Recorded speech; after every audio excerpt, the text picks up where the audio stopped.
Hello everyone, I am Tacit and welcome to version 7.4 of Gems of War. So the patch ended up just dropping today out of nowhere and yeah, it's here. We just covered a video going over it pretty extensively, but in short summary, basically we got a little bit more of a PvP update. We ended up getting a new Monolith system where you can get a ton of different buffs for PvP. The most noteworthy ones are the skull damage ones, any of them that give you magic, and that's pretty much it because I don't think any of these actually had mana accumulation on them. Anything that can increase your durability by a small amount, probably not worth it. If you are going to go for one of them, I think there was some skull spell reduction and skull dodge. So stuff like this and skull dodge, probably your best bets if you're looking for like durability to not die. But otherwise, you're mostly just going for things that can help out whatever you normally use for a lot of damage. For example, during the video, I ended up activating a extra magic bonus. It started at +1 to all allies, but as you do it 5 times, you get a +5 for this one. And all the other ones also boost based on as you go. I think we can click on any of these and it'll actually show how much you can get. So for example, after we do 5 of them over here, we can get 45% score reduction as an example. But ideally, you want to be doing it on ones that can help you out quicker. So of course, one of the main reasons why I went for extra magic is one of the teams we've been using recently, and we have a Yellow Kingdom this week as well. But one of the ones that we've been doing is something like this, where we can go Stellarix into 3 Takashaka, and of course all of those use yellow, so we are starting with 20 extra magic on every single unit, which is obviously very high. We can actually see it right over here. Gain 5 magic for each yellow ally, and obviously we have 4, so we're gaining a total of 20 additional magic per fight, which is enough to bring us to 1-shot range, or a very more consistent 2-shot. But as you can see, we just one-shotted the enemy team, and I don't think we would have been able to one-shot that if we did not have the extra 20 magic. So we're going to be doing a bit of PvP tonight because, well, for one, the update, but also, we still have 4 hours left of this thing. Every time you trigger one of these monoliths, it does another hour. So if you were to get a monolith all the way to its full 5 buff, which if you're later in the game is pretty easy to do. These 2 fights start to scale pretty high, though. The first 2 are free, the third one's still pretty easy, but the 4th and 5th do start to get a little bit difficult. But later in the game, you should be able to take this for any location pretty easily. And when you do, yeah, you get a 5-hour boost. That is a long amount of time. I'm pretty sure most times I activate this, I will not be using the whole time. I can assure you we are not streaming for 4 hours tonight. Might go a little bit longer, but definitely not 4 hours long. But also, one other thing to note about the patch, we did get this new Val thing, Val Hawk. He is not in Volky drop table right now. He will be added on Monday. So on Monday, you'll be able to go and Volkies. On Monday, you'll be able to go and get him. But as of currently, he is not in the Volky drop table. So my plan to open these 222 keys is being delayed till next week, because we're going to use them to hunt for the Val Hawk, as he's currently not in drop table till next week's reset. So don't try opening Volkies now. You will not be able to get them in the current state of game. Got to wait till Monday. Monday reset time. But anyways, other things. What else to mention if we're going over a brief overview? Oh, I keep clicking. They still haven't changed that. I still click on middle to try to get the PvP every single time. But anyways, what else does it mention? Oh yeah, they added these red guys over here. I believe these just give you double point thingies whenever you go here. So Blood Frenzy is active. Oh yeah, they also show a progress bar here. So as you can see, every enemy has like 50% higher stats. But if we end up killing them, I believe we get like double the amount of VIP here, as well as something else. Let me go check. Let's go see what we get here. Wait, I believe it's double VP and something else. What did patch notes mention for the Blood Frenzy one? Patch notes, where are you? Yeah, as far as Blood Frenzies are concerned, yeah, 2 regions will have it. It's the same for everyone. It will never appear on Central. It changes every day.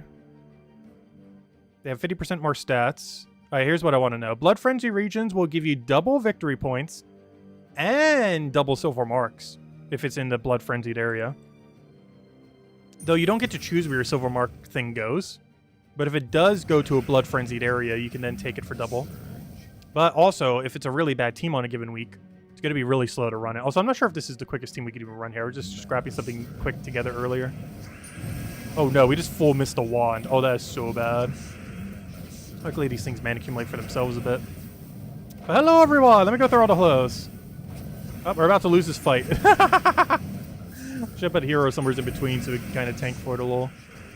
Oh, I could have went for Skull there. Whoops. So killing his first slot's probably not too relevant. But we should get double VP here, so we should see a pretty high number. We end up getting 98, which originally was going to be like 33 plus a little bit. So yeah, it would have been like a 40-something. So that checks out. And we also get double silver marks if this was a location that was silver marked, which actually is right now. So if I do 4 more battles here, we will gain double the amount of silver marks, meaning I will actually get 50 silver marks for completing out this place. It also currently shows me the timer for my buff, as well as, what is that 5 for? Oh, it's showing me how much of a buff I have. Oh, interesting. That's showing me that we have 4 hours left on our big magic buff, and that is currently set to level 5, which is the max amount. But yeah, if we go and do 4 more battles here, which, you know what, since we're doing this already, might as well, we should end up getting 50 silver marks. So let's do that while we're saying hello to everyone in chat. Hello, Bill. Hello, Nightmare. Hello, Daddy Shark. Hello, Cookie. Hello, Stacy. Hello, Chad. Hello, Isabel. Hello, Daddy Shark. Let's see. Yeah, Monolith's already up, at least on PC right now. Yeah, I was surprised about that too. There's actually a really funny moment in the video. I didn't timestamp it. I timestamped a couple other things. I think it was at like the 17-minute mark. You'll know when you find it. It's during the patch notes section. But there's a really, really funny moment. Because I was doing like the first half of the video. Like, oh, the patch isn't out yet.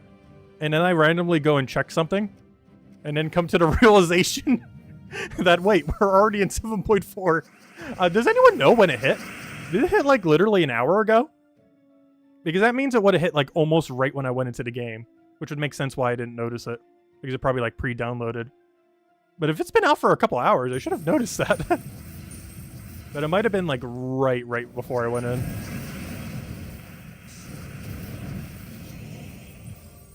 Hey, let me go through the rest of the hellos. Hello, Insane Gamer.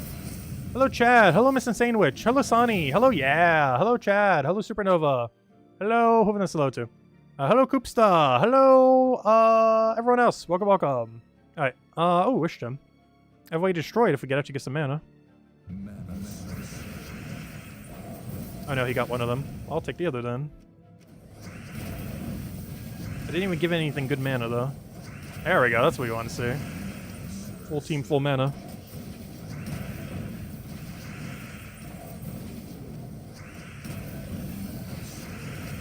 He's literally just helping us with his wish gems at this point, but there we go. Alright, I think we have, what, 2 more fights? And now, one thing that's really nice, also that double VP right there, we get to see how much progress we have. So I don't need to keep guessing, like, are we there yet? Are we there yet? We get to see, yep, we're there. Oh, it was an hour ago? Oh, that's why I didn't notice it. That means it would have happened like 5-10 minutes right before I started recording. Ah, that would explain why I didn't notice it. Oh, that's funny. Oh, that's even funnier then. That means when I recorded the video today, it was basically, well, obviously like an hour ago, but when I ended up recording it, it must have been literally minutes after the thing ended up patching, and I have auto update on, so I didn't see that it actually updated. Oh, that's really funny. That's even funnier now. I just started laughing hysterically when I noticed it during the video. But honestly, that's even funnier. It was pretty much mere minutes before I started recording.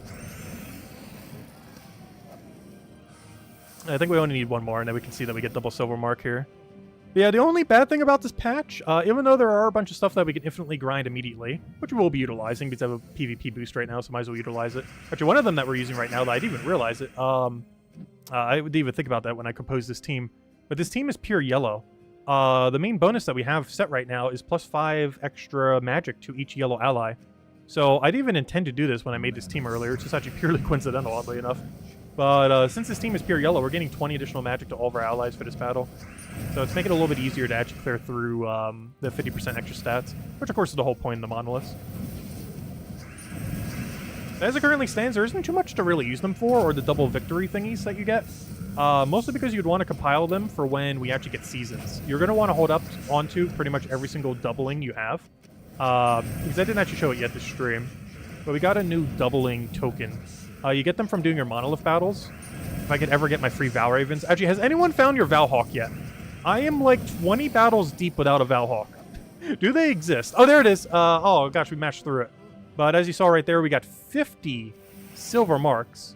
And there it is saying that we're done. And I think we just re-rolled it. Oh, I might have to come back there then. Because honestly, I'd rather take Urskia than Damon's, I think. But anyways, has anyone actually found any of your 3 Val Hawks yet? Because mine refuse to exist. I'm at least 20 fights in without one, and supposedly, based on patch notes, it is a 20% chance per fight, and you can do it in any location here, even middle. And I still have not seen a single one. They're like 4 times over drop rate right now.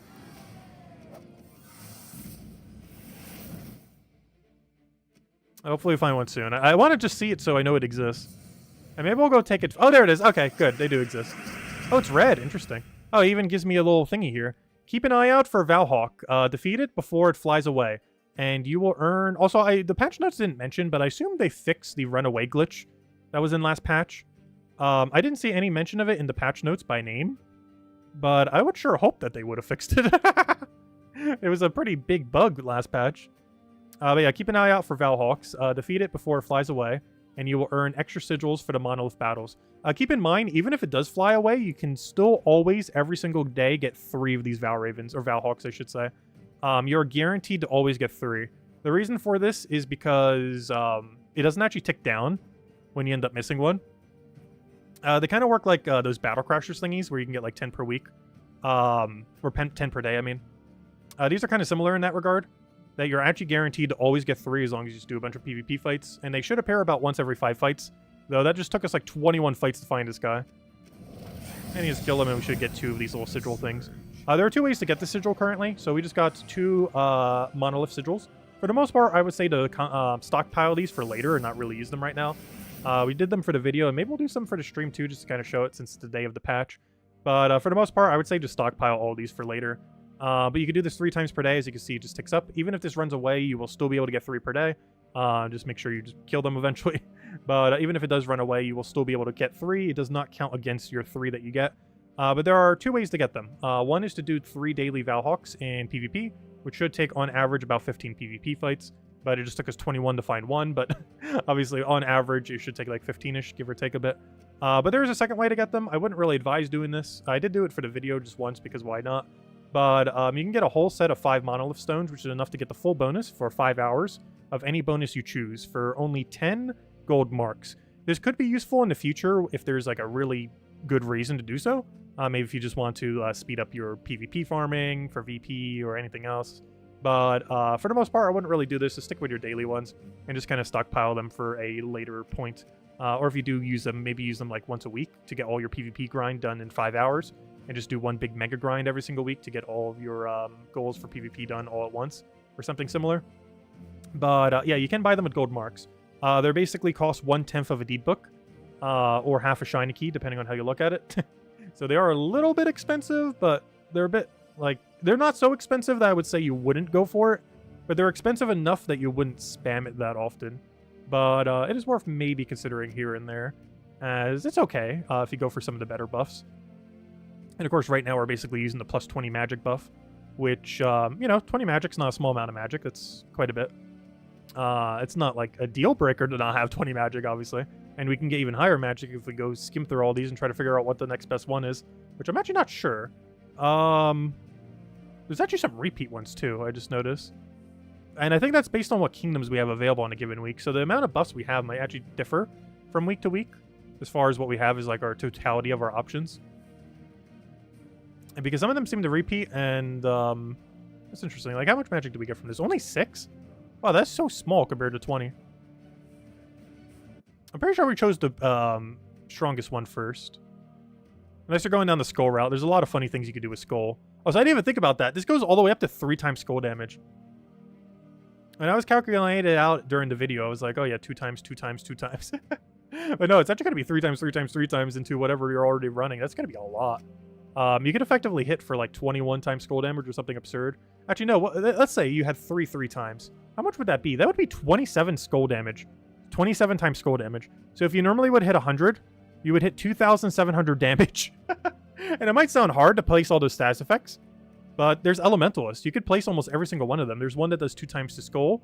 There's one that just naturally does it. Like if you do poison, web spinner auto does it. So you can end up having Like, you know, you can end up doing it for poison, you can end up doing it for freeze because elementals. You can do it from stun off of elementals, you can do it off of burn off of elementals when those is here this day. Like, just off of elementals alone, you can get a 27 times skull damage. And it's not even counting what kind of base skull damage you have. And it's also not counting Hunter's Mark. So you can effectively hit for over 100 times damage, assuming they all multiplicitly stack. Which, last I recall, they do. One thing to note, though, that doesn't multiplicitly stack, not sure if I mentioned it during this video. Yeah, I definitely did during the video, but not, I don't think, the stream. But one of the things that you get when doing these monoliths are these little new victory talismans, and this doubles the amount of VP. However, that's actually not what it does. That's actually really misleading text. It's saying that it doubles your amount of VP. It actually gives you 100% more VP. The reason why this is relevant is it does not double the bonus that you get for doing a Blood Frenzy. So whenever you do a Blood Frenzy, like we just doing earlier, or you can even just do another one right now, we get double our VP here for this fight. However, it's technically only 100% extra bonus. And the other one also just adds another 100% extra bonus. So using the victory token on a Blood Frenzy does not give you any more tokens or any more VP than you already would have gotten for just doing it on a normal fight. You'll still get both the two 100% bonuses, but the total amount of points that you're getting is the same. Like if you use the victory token here, if you use it on you know, a different location that isn't Blood Frenzies, you are effectively getting the exact same amount of benefit from your victory token. For the most part, I advise just hoarding them until VP is more important, and just not even using them at the moment. Same as your Monolith tokens for the most part, unless you just want to use it on one day to kind of speed up your grind or something. Because VPs as a numerical number is going to be a lot more important down the line once we start getting official seasons and everything. We still have no clue what that's going to be or what kind of rewards are, but it's likely going to last for a month, couple months, and your total VP number after, you know, X amount of time is going to be a lot more relevant than it is right now, where the only two things it really does is these PvP goals. It just makes it easier to get these for your weekly, and of course leaderboard, which doesn't really even help you that much because obviously everyone has access to these benefits. So it doesn't necessarily make it that much easier because, you know, your whole top 3 could just be people also using those exact same benefits. So it doesn't actually really help you too much for the most part there. But yeah, for now, I would say just hoard every victory token thing. But you do use it on this menu if you did want to use it. Like if you go over to here and then you click on like this little talisman thingy. No, don't do that. Do that. Remove all. Get out of there. I forgot how even it works. Also, apparently you can only use up to 6 tokens per bet fight. I don't think that will ever be relevant. But I just now noticed you're capped to 6 tokens on a fight. Though I don't think there will be a single situation where you're ever using that many tokens. But, yeah, you can get these. The way that you get them is actually from doing the monoliths. I guess we'll go show one of the monoliths during the stream as well, might as well. Though I do need to go find my other 2 Val Hawks. So let's go try grinding for that right now. Let's go find our other 2 Val Hawks. And after we find our other 2 Val Hawks, we'll go and run whatever our next best talisman is. I guess maybe I'll go with Skull one. Even though Skull doesn't help this team and I really should go Magic, I'm really curious. Unless someone has already tested it. Has anyone tested it yet? Does the Monolith multiplicitly stack with every other multiplier?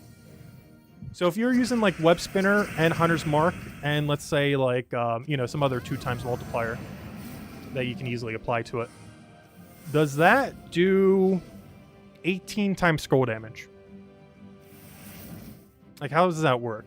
Because last I recall, multipliers do stack that way in this game. Which means you can hit very absurd numbers very, very, very quickly. Which would actually make Skull Spam meta for PvP. If you don't have a team that wins this automatically. Like, it'd be your next best bet if it wasn't, if you don't have something like this. You just run, like, Zolgoth and insta-kill. Because even with some kind of Zolgoth team, we have access to 3 times burning and 3 times freezing for any ally. Plus, that would stack with the triple burning that's already on hero. Meaning that should, even without Hunter's Mark, be effectively 27 skull damage. 27 times skull damage. So if you normally would have hit about 100, you would hit 2,700. Of course, assuming they don't have barrier on. Which is very absurd. Though it would still be weaker than what we're doing now, even though that sounds so broken beyond belief. It is actually weaker than this. But still absurdly strong. It gives another angle to go win with. And it could even be a category that makes some other things easier to win with. Like if there's a really bad category on a given week, you can end up applying a buff to it. That'd be really relevant. Like, for example, Daemons. Daemons generally don't have that good of an option currently. But, you know, if you can get triple damage burning onto a troop that already has triple damage burning, you just got them to 9 times skull damage. That's a lot of damage. Like, that's one-shotting most of what you hit, even without enrage or anything. Even if they have some score reduction. So it can really help if there's, like, a really annoying kingdom, but it benefits from having something. Like Stormheim as well. Stormheim's not, like, the quickest of categories. But you give it something like, you know, triple burning, triple freezing. And because you could apply those two pretty easily from the kingdom. And you just got yourself 9 times skull damage. Even if they have 1 times normally. Assuming they do stack. I assume they do. I don't see any reason why they wouldn't. Because that's how every other skull multiplier works in the game right now. Yeah, that's really broken. So skulls are good again, but only if you use like 1 billion monoliths. But even if you only have 1 active, as long as your troops themselves have some multipliers to go with your multipliers, it would kind of work out. Also, what is my luck with these Val Raven things right now? Val Hawks, I mean. We are currently about... okay, there we go. I was going to say, we're about almost 30 fights now with only 1. There's our second. We're doing really bad for something that should be a 1 in 5 chance. I want to go get our 3rd one, and then we need to go figure out what monolith we want. I don't know, what monoliths have you guys found that you're using? Are you using any yet? Have you found any cool ones you've been utilizing? Because I saw that 20 magic one, and it was like, oh, we're going straight for that. Because I saw it was like extra buff to yellow, and it's like, oh wait, we're already running a pure yellow team. I kind of want to go for a second magic buff, but I really want to test to see that the skull thing multiplies. So for science, we will do the skull. However, it would be more beneficial if we just went for more magic. But for science, we're probably going for skulls. Just to test it. There we go. Finally, we got the 3rd. Okay, that one we got really quickly. That's how quick you're supposed to get them. It took us a little over 30 fights, so like double as many as we needed, but oh well. There we go. Okay, so now from that, we got ourselves 6. You can get 6 of these per day from killing 3 Val Hawks every single day from PvP. And you can use them on any of these monoliths. From clearing through 1 all the way, you will not only get a 5-hour boost of whatever it is, but you will also end up getting 6 victory tokens, 2 on the 3rd and 4 on the final. And these allow you to double your VP. Currently, it's probably best just to hoard these for later when VP matters more, but you can use it to quickly get through your objective on a given week, or if you're trying for a leaderboard position, you can do it to snipe the position as well. But I would say mostly hoard them if you can at the moment. So, what's the next best one? I think I might just go for a skull-related one, like extra to burning or something. Let's go through all the ones that we have this week and just kind of go and just kind of do overview. So, extra magic, 1 per yellow ally. Really good, not only for the meta, but we were even using it for the other team. It's basically 20 free magic, not bad. Next, we have skull reduction. I believe both of these are 45% reduction. So you can get 45% reduction for magic and for spell. Keep in mind, this does stack additively. Wait, how would you describe it? Wait. No, it stacks multiplicitly with other bonuses, but in a way where each one triggers independently. So for example, if you ever have 100% score reduction, you do not actually have 100% score reduction. You'll have your 50% and this 45% and like some other 25% or whatever else. But they all do independent of each other. So, you know, like first the 50% will trigger, then the 45% of that 50%. So you're never actually getting like a full 100% reduction, but they can substantially reduce the amount of damage you take. And then we have the same thing for spell damage, which also goes to 45%. Extra armor at start of battle, pretty relevant, but I guess if you're running Rowan or Guard's Avatar on a given week for something, could be useful. Extra attack at start of battle goes up to 12. Compared to the skull-related ones, you're never going to go for that. Compared to the multiplier ones, the multipliers are just way better than the static amount of extra damage. So this is basically never going to get used. Gain 1 life for each brown ally. Anytime we get extra life, it is completely useless. There's just not enough good life boost ratio. Gaining armor every single time an enemy casts a spell. This is actually interesting. It goes up to 9. I can see that being good for a Rowan or Guard's Avatar team, but very situational otherwise. Gain 1 attack for each red ally. So this is kind of like the magic one, but for attack. By the time you get it max, that would end up being, 20 additional attack for every single ally. Not the greatest, because the skull multiplier ones are going to be the way to go. You can get up to 3 times skull damage for any given stats effect on a corresponding week. Not all of them are available, but a good handful of them are. This week we have like 4 or 5 different ones. Gaining attack at start of battle, as we mentioned, is not that good. Gaining life at start of battle, not good. Gaining life, not good. Magic at start of battle is okay, but you only get 6 by the time it's fully maxed, which is nothing like 20. Though it would be a lot more flexible. Obviously, you don't have to use a pure team yellow or even partial team yellow. Gain 1 attack for each purple ally. Again, just not really worth it compared to the skull multiplier. Life is useless. Life is useless. Summoning Ancient Horror is useless. This one's funny, but not really that useful. 25% Skull Reflect. 2 times his stun's really useful with Elementals, obviously, or any similar thing. Being able to do more damage to bosses is not that relevant.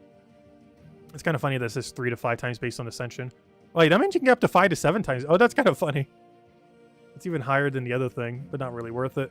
Gain 2 magic at start of battle. Once again, it's the same one. Just goes up to 6. Life, not worth it. Recovery is not worth it, though you do get up to 7 when fully maxed. Magic at start of battle. Same thing as the other one. There's quite a few of those this week, actually. Life, not worth it. Magic. Oh, this is the same one, but for purple. So this is the yellow magic buff, but for purple. So that one can be worth it if you're running a more purple-based team on a given week. This would be really relevant if we had access to purple PvP section, where you're running like Thrall, Leprechaun, something. But in this current week, we don't have a purple section. So unfortunately, can't get away with that. Extra life for yellow, useless. Extra attack for brown, not worth it compared to the skull ones. Similarly, not worth it compared to skull. Life is useless. Gain a bunch of attack at start of battle, not worth it. For the same reason of just the skull multiplier ones. Attack at start of battle, same thing. Skull dodge actually really good. And this goes up to 40%. I didn't even think about that. Yeah, 40% skull dodge is actually really, really, really good. Especially if we ever have to start fighting other people's teams, because skull meta is actually a thing if they're not running cast meta. So being able to have super high dodge can really keep you more alive. Like having 45% skull reduction will definitely be substantially less than this. So if you're looking for a skull reduction trait, you should actually go 40% dodge, not 45% damage mitigation. Even though the 45% damage mitigation is going to be more consistent, this is going to do more overall when it actually does trigger, because you can avoid all the effects that they do on skull and some other things, as well as dodge multiple skulls at once if they hit like 3 at once. So yeah, you would definitely want this. It is way stronger than 45% skull reduction. Though of course you can run both, but if you're going for one or the other, definitely skull dodge. Attack is useless. Magic start of battle can be okay. Armor only if you're running Rowan or something. Attack you don't need. Okay, this one's for burning. I almost want to go trigger this one, to be honest. Just so we can kind of test it with this Olgoth build and see if we can how high we can make the multiplier. Question. How do you use the talismans? Which ones? The EXP one or the double thingy one? You just have to go into a battle and click on it. I'll show in a second. Life is not worth it. Attack's not worth it. Life again. Life again. Magic. Magic. Oh, this one's interesting, though. Gaining magic when an ally casts a spell. Oh, do we click this one? Ooh, that's a lot of magic.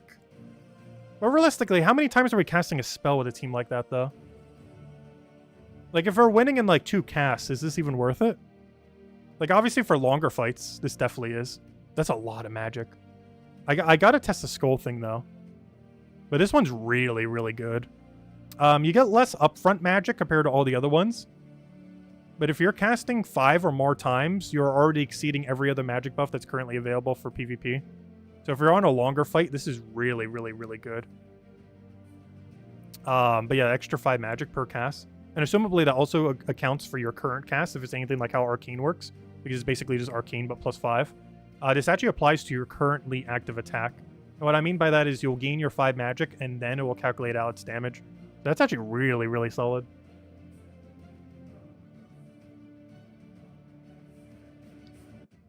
Alright. So, what are the other ones? And then 2 times the freeze. Yeah, I'm tempted to go that, but I think I'm going to go burning just to test it. Yeah, someone was asking earlier, how do you actually use the talisman thingy? You just go to any kingdom, click on the battle you want to do. Go to battle. Oh wait, sorry, this one right over here. Right over here where it says talismans. Every talisman that you want to set. And there's the double VP one. And then you just keep it on and use it for a fight. Do remember to remove it once you don't want to keep using it anymore. But I would advise just hoarding them for now and use them at a later point. But that's how you use it if you want to.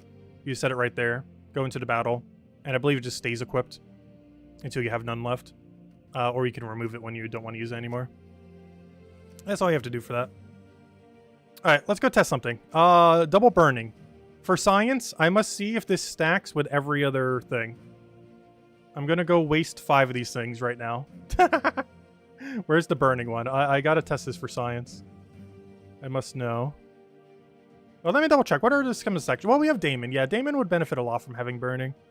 Yeah, we're going for it. Because I don't think we can really run any other effect. Well, then again, we have access to elementals. We could go down the freeze route. Zolkov does have freeze too. But burning makes it a lot easier to test it with like a triple damage burning option. Or is there's only like one triple freeze option. So yeah, I'm gonna do this and see not only if it stacks with other multipliers, but also see if it stacks with itself. Because you should be able to have a troop that has triple damage burning and triple damage burning. Yeah, let's go do it. What team do we have to go use? We have to go use Suncrest. Okay, that's not awful. This team used to be way better, though.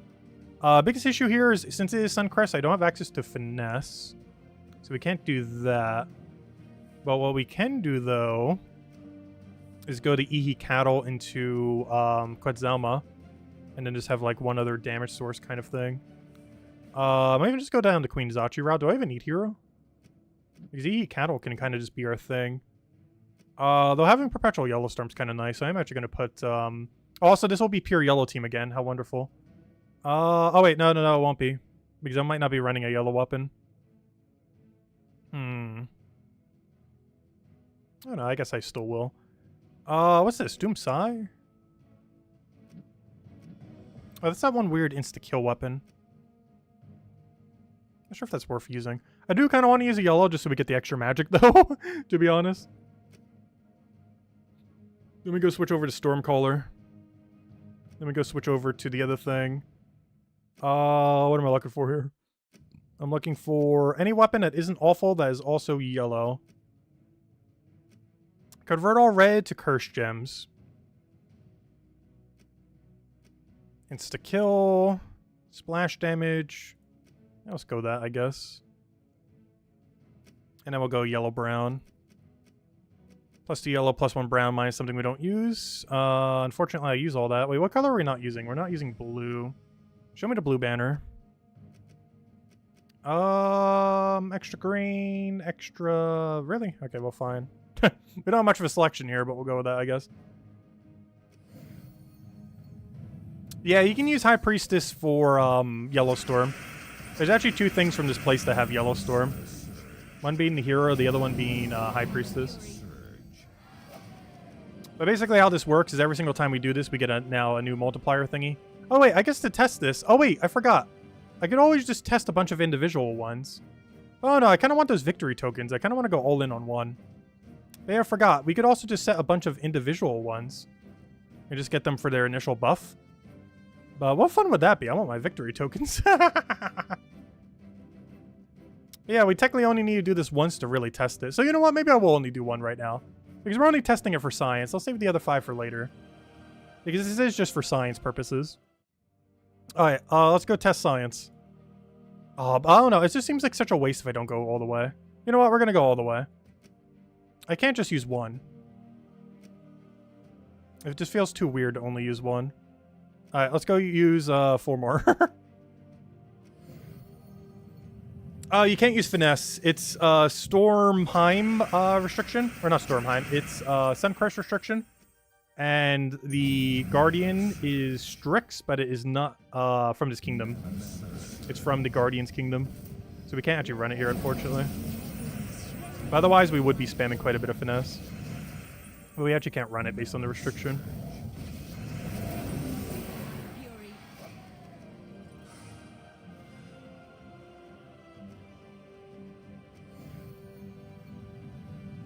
Blue gold farming team, we went with Apothecary, the Ruby, Cedric, and the Possessed King.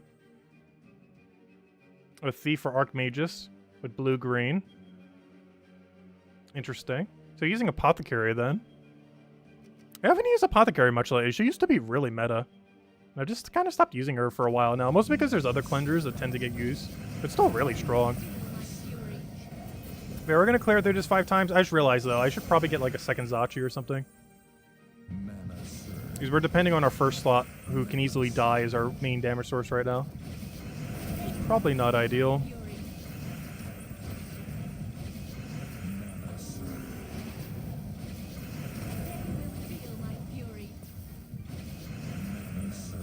About to go get a whole team of Zachis.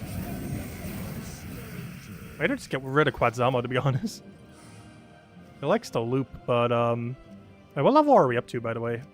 We're up to 150. Oh, yeah, it just keeps doubling. So that's 75, then 150, then 300. Yeah, that gets really hard at the higher range. But we'll go for it. We already came this far. Alright, what am I doing? I need, How do you want to run this? What's your extra effect? Do, like, nothing.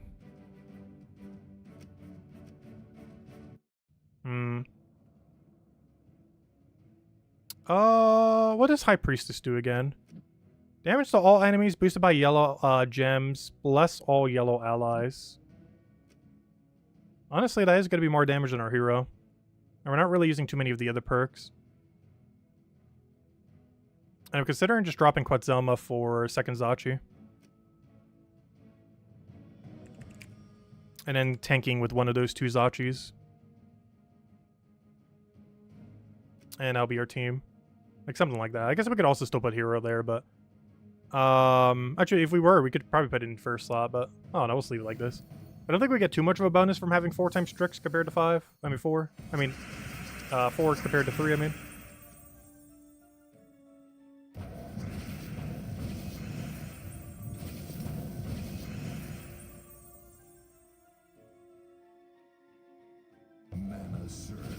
Plum Staff. What does Plum Staff do? I actually forget. Isn't that one of the gem spawning ones? So we got a really bad start here. Right now we're trying to do just the the Zachi shuffle. Okay. He's go do poke. It's gonna get poked, but not dead. Okay, we have our blue alignment if he doesn't ruin it.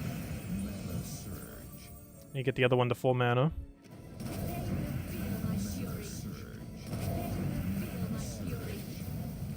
There we go. That's what we want to have happening. Just keep Zachiing over and over again.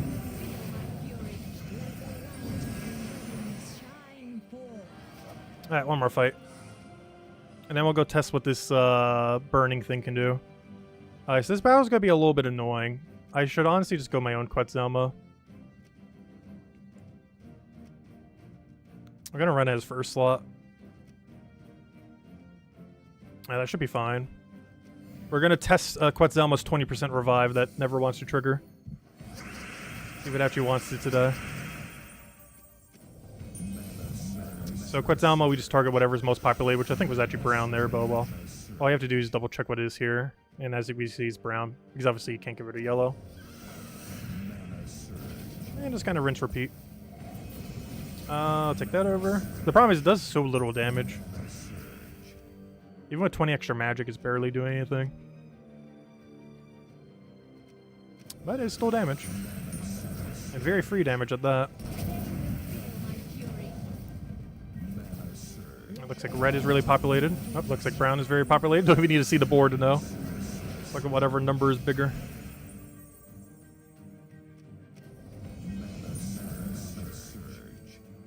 Alright, 12 purple. I'll go for a board clear before we cast that, I think. He doesn't have enough skull damage to one-shot us, though, which is kind of sketchy. Alright, we did not trigger our 20%, and he triggered his 20%. Wonderful. And now he's going to trigger his 20% kill. We'll take that first. And that. And that. Also, if you could just get an extra turn summon, that'd be great. Come on, you have a 35% chance. There we go, finally. Shouldn't be that hard to roll it. Oh, good. It did not land insta-kill. Though you know he's going to land Quetzalcoatl revive. 100% chance. You know what? Let me get rid of his yellow storm just in case he's going to go crazy. That leaves him with a brown storm for his Quetzalcoatl. So he can't get his yellow loopy. Luckily he didn't go too crazy, but it was slightly mitigated by giving him a brown storm. Alright, one more and that should be good. Do I have any alignment here? No. And that makes it a little bit more annoying, but we just keep resummoning. Get our last little bit of mana there. Don't need to get insta-kill. Oh no, he's doing Quetzalcoatl's loop again. Oh, he actually landed insta-kill too! No, he actually got it! Wait, he actually got the insta-kill. Oh, I need to double cast this. I just have to let him have skull here, I think. Oh no, it's gonna be a tight fight actually. Level 300 doesn't mess around. Okay, this battle is literally determined by does he revive off a 20% chance. There's no chance, right? There's no way he's gonna get it. Good. That would have been so bad. Alright, now we got all of our little victory tokens. And now let's go test it for science. I'm gonna go to the middle section where we can test any team. We're gonna go up against Beatrix because it doesn't really matter. I am going to go wands. Yeah, Stellark Scout here. Triple damage burning. What triple damage do I want? Does it even matter that much? We'll go, yes it does. I want to multiply as many things as we can in a given situation here. I want to see this thing just melt. Though this might actually be too much damage. I kind of want to go Slayer. But I think we might actually be overkilling here. And then we'll go Zolgoth, I guess, just to really make sure we get it. Even though we're definitely going to get it even without him. Alright, let's see what we can do with this. So what I want to see here... Wait, your stats are too low. Give me someone harder.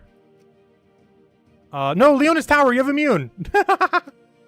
No! Okay, let me clear through a fight real quick. I gotta clear through a fight before I can test this. Oh no. Well, let's clear through this real quick, I guess.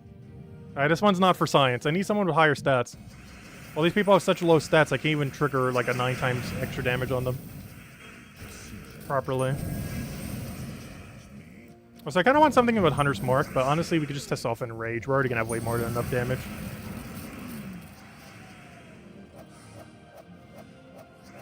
What are you pointing towards? 7-star, Terra Raid. Oh, the 7-star thing is available? Are we doing it tonight? If you can send me the stuff, I guess I could do it with you and Isabel tonight. After the stream. The stream's probably going to go for like a little longer than normal, though. So maybe tomorrow night? Oh no, whenever you guys want to do it, just poke me on Discord. Alright, let me go, no, why? I'm trying to do this, no. Why is the second I want to do this, every single first slot on every team has immune to everything? Hey, a pet.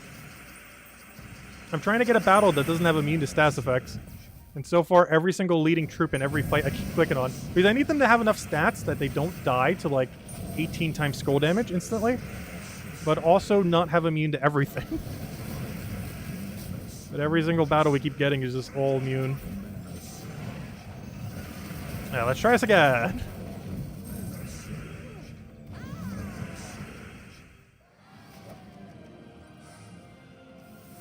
So let's see. Does triple burning stack with triple burning, stacking with other things? No! Why? What? Do I have to do this fight for it to go away? That's 3 battles in a row that all had tower. Why is my only high-level fight a tower fight? That's triple in a row now. Like, there's basically only 2 troops in the entire game that are immune to what I'm trying to do right now, and it's one of them. Technically, there's 8, but only 2 of them are ever really used.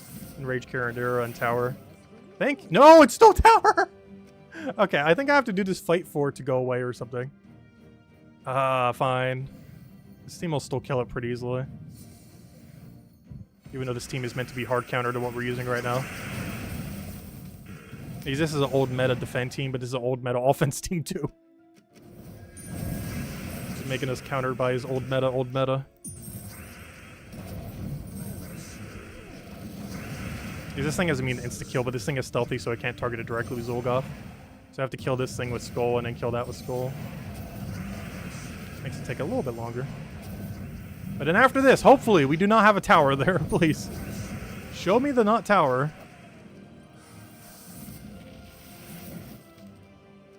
Oh, but they don't have as high stats, though. How am I going to do this? I don't know, do I just stay here until we keep finding it? I need a fight that has so much extra that, that we can actually make this work. Well, first things first. Let me just do Dragon Guard for now, I guess. Let me go back to middle. Let's just see if the triple stacks with triple. Do we already have too much skull damage to do that? Yes, we do. I would need something that has at least 840 durability. Yeah, we basically just have to keep taking out Central until we find someone weak enough or strong enough to survive 240 damage. Because I can only do this in PvP, so I can't test it somewhere else.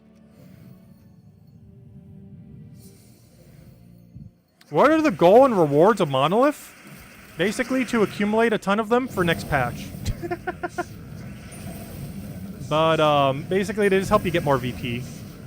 As well as make PvP easier. That's basically their only two functions right now. Increase the amount of VP you can get.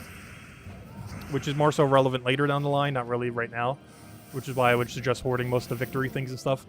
And you can do the monoliths to gain buffs that make it just easier to go through. Okay, this guy's score reduction. That's good. What is 30% reduction of how much we're gonna hit? I'll see when we get into the fight. He should... Wait, how much damage do we have? We should have 9 times. So this will be the moment of truth on if it does 9 times damage or not. No, it won't be. Wait. Ah. I need something with higher score reduction. To test if this actually does 9 times damage. Because let me do the math. That's definitely not within range. So how is this a loop team?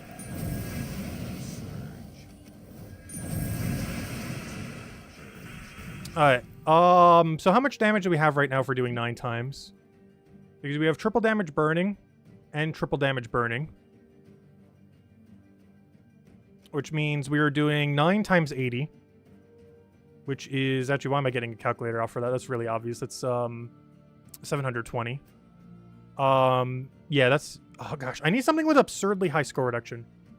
Because this doesn't isolate it enough to know that we wouldn't have already one-shotted.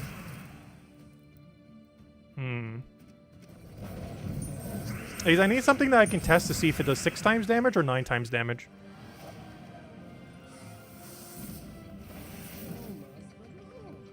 Before that, I need something that has absurd score reduction. But that's going to be so hard to try to find just randomly in PvP. Because it has to be a stronger fight. But also have... probably like ice armor at least. Like 65% plus score reduction. It's going to be hard to find by just doing random fights right now. So I might not actually be able to test this. No! We do know it stacks though. Because that wouldn't have killed if the 2 of them didn't stack. So triple damage burning does stack with triple damage burning. It really comes down to, is that 6 times damage or 9 times damage? Because if it stacks like all the other multipliers in the game, that should actually be 9 times damage. But the problem is finding something that actually doesn't die. Like, I need something that can survive 6 times damage, but not die to 9 times damage.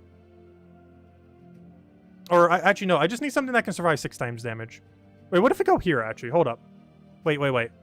If I go to Damon... Wait. How much durability do you have with 50% extra? I need one of you to have score reduction. Good. Okay, I need to get down to Dark Monolith. Hit him with a skull. And see what happens. One of you does extra damage to burning. Who is it? One of you has triple damage. That's exactly who I want. Okay. So we're going to use him. He also has burning. He deals some damage to 3 random enemies. Actually, I don't want him to cast his ability. Never mind. I need a dedicated burner. I'll just use... where's that one burning weapon? Burning weapon. Wasn't there a burning weapon here that burned all enemies? Am I going crazy? Oh, never mind. We're allowed to use anything here. So yeah, give me that one scythe. It doesn't do that much damage too, which is actually good. Because I actually deliberately don't want to do that much damage. So that will burn, it only burns a random enemy? Oh, I thought it burned all. Wait, what was that one scythe that burned all then? Where's that one purple curse one? Not you. Not you.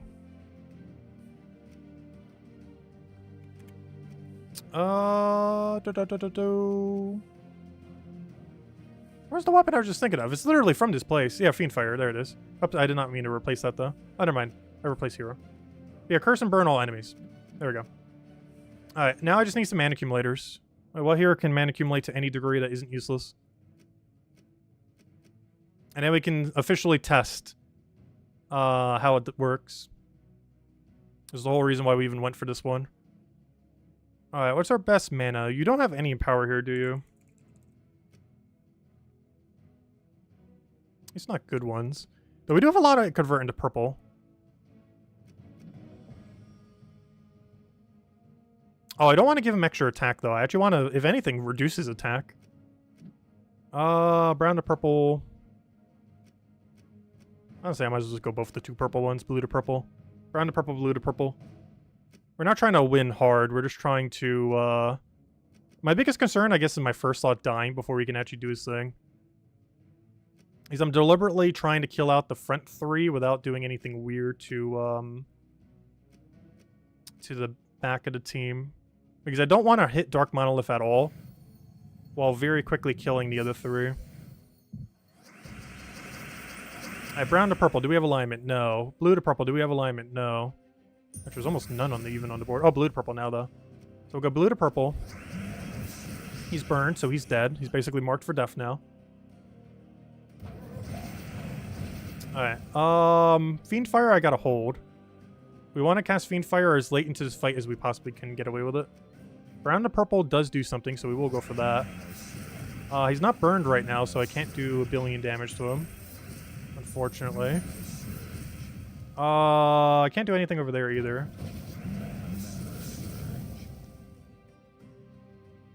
Let's see. Take the other one. We can try for the other skull there. I can't really do anything from Sky over there. We can do our multi-poke. We have the other blue right over there. You can't let him take too many skulls on us, though.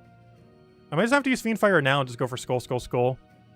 My concern with that is we're going to have to redo it, and then I think we're outside of kill range. Like, we're going to one-shot him, but the problem is, I need him to survive a triple hit. So how much do we have? What's 82 times 6, reduced by 50. So 82 times 6 is 900, or 492. You divide that by 2. We'd hit for 246. Which means I can't damage him below 246 for us to test this properly. But I also need this to not die. I'll take this for now, I guess. Like, I need these 2 to be dead. But I need to not hit this thing below 246 durability. To be able to test what we're trying to test right now.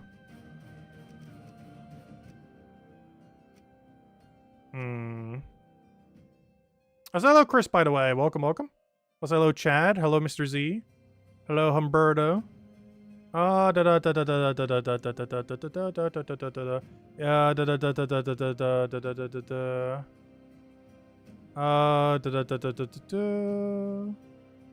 Does this patch mean Guild Wars is back? I have no clue if it is or not. It might be, it might not be. I don't know. Does it say in game what next one's actually going to be? Alright, what do we need here? We'll try for that one over there. No! Okay, I can only get hit by 1 more skull. I might just have to start damage pressuring. If we already had 2 skulls, they would both be dead. But then we wouldn't have found a 3rd skull in time, probably. Alright, AoE will take him out. I think I just have to go for it. He's about to create some skulls. I gotta hope that misses, and then we just go crazy from there. He didn't do his skull ability. That's actually really bad. Because that means I have to get both my skulls right now if I want to go do this. Brown to purple does nothing. Blue to purple does nothing. Well, it doesn't do nothing, but it doesn't do what we need it to do. If I could get lucky on a skull right now, that'd be great. No! We don't get to test it.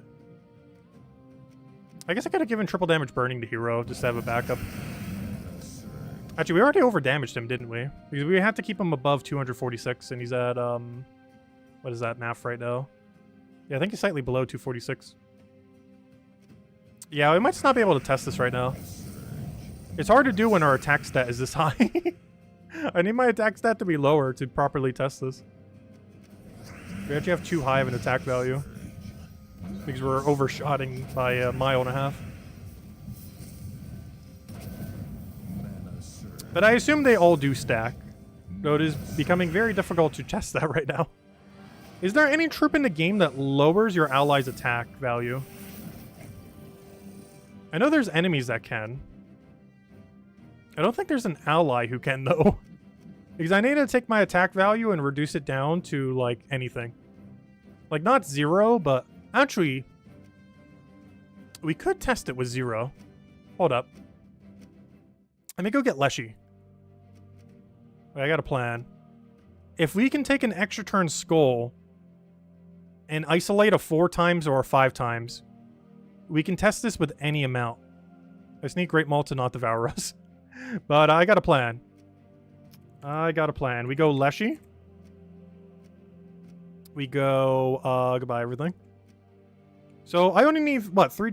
I only need 2 troops to test this. I need something with triple damage burning, which can easily just be hero with wand. Though I do need to not use, I can't enchant myself, though. So I might as well not go wand. This doesn't really matter. Here, have explodey weapon. Just go have hero there. We'll do triple damage burning, I guess, Dragon Guard, sure. Then we just go, like, Thrall something. Doesn't really matter too much. Because that will bring us to 0, and then we go, like, Azure, so we can set it up. I need to set up a 4 times or 5 times. But very specifically a 4 times or 5 times. You know what? Actually, Keeper of Soul would work better. There's also an event key drop table this week. There we go. Yeah, so it would Keeper of Soul. And then banner is, this doesn't really matter too much, but, purple brown. Purple brown. Minus something. Sure, that one. Why not? Alright, let's go test this. Because I can actually isolate this with an entangle, get us to 1, and that would actually give us the exact value we need to test exactly how much it does. Because it will actually tell us our multiplier if we can do it on a 4 times. So what we're going to do now is entangle our hero. And then if we take exactly a 4 times, whatever amount of damage it does is what multiplier we have. So it'll actually quite literally tell us what our multiplier is. Since we'll do 1 damage, and whatever our multiplier is what we will do as damage.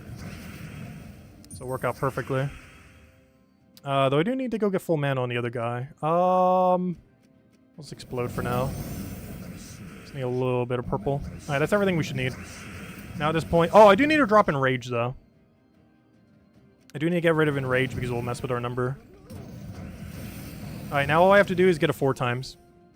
So I basically have to keep cycling the board until we have a 4 times available. I want exactly a 4 times if we can help it. Let me go for Leshy first here. And that applies Entangle. I can take 4 times blue. Let me make sure we have no other blue option. We currently have another blue option. Is there any other 4 times we could take right now? I would like to isolate it completely if I can. Oh, I guess it's not technically required. Oh, wait, never mind. That will do 0 damage because we're entangled. So never mind. This will still be our exact number. Oh, wait. I just realized. How am I going to burn him? Wait. Wait. I did not think this through. Wait. I need to burn. Wait. You don't have any burn, right? Hold up. I need to make sure my weapon is burned. Wait. That'll go elemental. Oh, no, I need to have triple damage burning, though. Wait. I forgot to burn to trigger it to begin with. Alright, we'll go against Aquaticus team. That's fine. Wait. We need burn. I need my weapon to have burn on it. I'm thinking Eternal Flame. Burn a random enemy. Eventually it'll burn the right one. We have a lot of time to start casting. Yeah, we need burn to actually go and test it. Otherwise, we can't trigger the initial damage to begin with. Let's try this again. Let's hope we can get some early purples. Alright, Submerge doesn't mean anything to it. Oh, that does, though. Wait, troops that has terror. Wait, don't we already know what terror does? That's weird. I gotta retreat from this. Alright, how many fights till we get a fight where we can do this? Essence of Evil? No. Gosh, do I have to go carry Cleanse as well just to test this? Oh yeah, we can do it against this team. That's fine.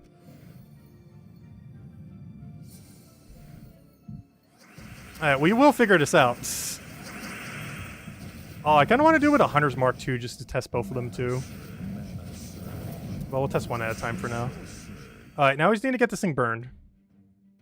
Go, burn. Hit the right one. We should have got more consistent burn option. Oh, we got it. Oh, never mind. It auto burns first slot. Never mind. It is the more consistent option. Okay, I need to not be a Doom Skull for that. Let me go get rid of Leshy, so we can get our Entangle going. I want to take exactly a 4 times if we can help it, which we could do on green. Perfect. Okay, so moment of truth. Let's go slow it down so it doesn't go too quick here. So this will be the amount of multiplier we currently have. Is it 6 or is it 9? And if it is 6, if we do Hunter's Mark, does that make it 12? So this will be our first test. How much damage is this? Rise from the dead, my minions. 1? Okay, our multipliers do not apply to entangled damage. So this is not going to be testable right now then. Because every damage we do is too high. And doing entangle to lower our attack doesn't actually trigger any multipliers. It's just hitting for 1. Which kind of makes sense because that's what the skull adds, is 1 extra damage. But I forgot, it doesn't get multiplied by our own skull hit. It just taps them for 1. So never mind, we can't actually even test this right now. Oh, that's sad. But regardless, we did know learn one thing from this, which we kind of already assumed, but triple damage burning does stack with triple damage burning. I'm just not able to see exactly how much multiplier that ultimately is. Like if we do triple damage burning into enrage, into a Hunter's Mark. Like how much extra multipliers? Do they all get multiplied? They should. And if it does, it's like what? 36 times damage? Like if you had 3 times, 3 times, 2 times, and 1.5 times. That should be whatever number I just said. 26 times? Whatever what I just did. Math. But, yeah, it's... I don't know. It's hard to test right now because our attack value is too high. All I know is that in pretty much every situation, it's going to one-shot whatever you're touching. And that's really all you need to know. It's a lot of damage. And they do stack to at least some degree, if nothing else. Even if not fully. Anyways.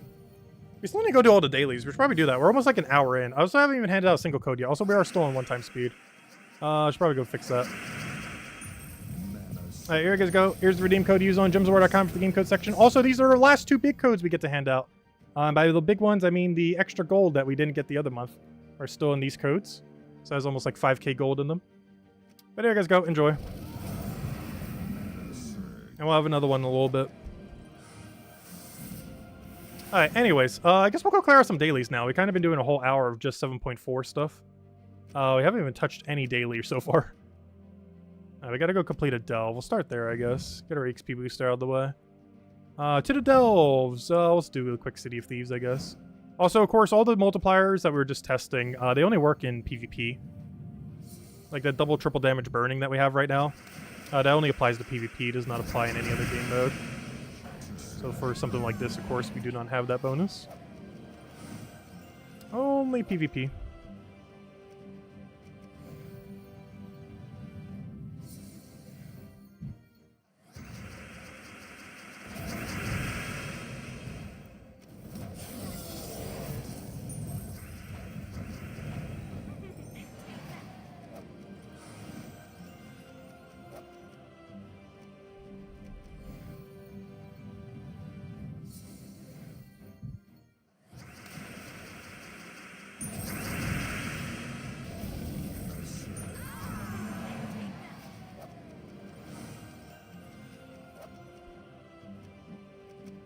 Alright, we got that done. I'll set up another one for later. Alright, next. What other things do we have going on these days? Oh yeah, it's Tuesday. Are we going to bother doing the faction tonight? I almost feel like skipping it, to be honest. Just to farm PvP more. While we have all the boosts and everything. And by that, I mean our magic boost, because we don't really need the skull one. I was mostly just testing that for science. But yes, triple damage burning does stack with triple damage burning. If they stack multiplicitly, that I don't know. If they're additive or multiplicit multipliers. But they do definitely stack, is what we have learned from all that testing we just did. We just don't know how big the stack stacks. But if anyone does ever test that, I am very curious What multiplier is triple damage, double damage, aka Hunter's Mark, and then 1.5 times damage, aka Enrage? Because that's the main thing I want to know. But we have way too high of an attack value to do that. And I'm trying to think of any way I could reduce it other than pure RNG of the enemy having an attack reducer. I don't think there's any ally troop you could do to reduce your attack that much. Because Entangle didn't work.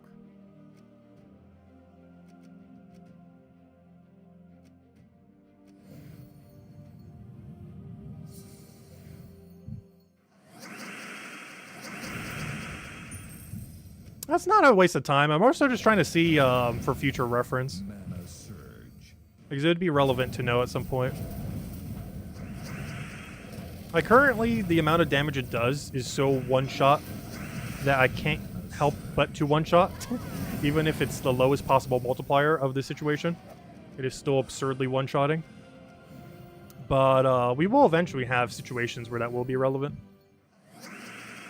And it is a lot more relevant earlier on in the game. Like, just like in the game, we have so much attack value that's we just kill everything anyways. Which is why it's hard for me to test it right now. But if we had a lower attack value, it'd be a lot easier to see. I think we'd be starting with like 30, 40 attack rather than like 70, 80 something.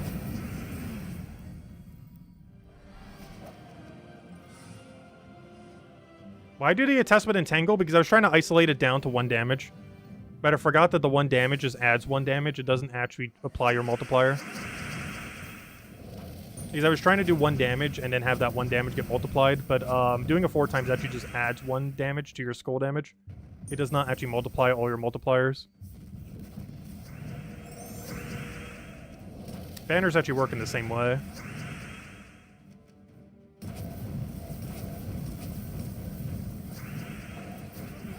Hello, Blade! Welcome, welcome. Well, they've actually been adding quite a few more things to keep up with the game in free-to-play. If you're trying to go like full-blown completionist, this game can definitely be a little bit hard initially. If you're going like 100% free-to-play route. But they've been adding a lot of features lately to catch up. As far as ways of getting gems and other game modes. Most notably Tribute and Vault weekends these days. And also, this patch did not add any gem sync for once, which is nice. The patch that just occurred today did not add any additional resource sync. Everything is just contained in PvP. Do I need this guy? No, we already got him. Yeah, I might skip on doing the faction today just to do some more PvP. We have it for Fang more. Just a straight path. What teams do we have access to? We have like Tesla build. Oh, we also have access to blue. I can run, you know what? Maybe we will do it. Oh, you know what? I guess we will run it real quick. You know why? Actually, I think I showed it in the video too. We have access to this team. Well, you guys already know the team. You've seen me run it 1,000 times tonight. You know the team. But yeah, we have access to this team. So, you know what? Maybe I am actually running it because this is so free. This is like the freest faction type you can even get these days. Just some power Stellarix. So you know what? I actually am going to go for it. Go to PvP and test more? I do want to do that, yes. I am going to be streaming for quite a bit longer tonight than normal. Probably at least another hour, if not longer.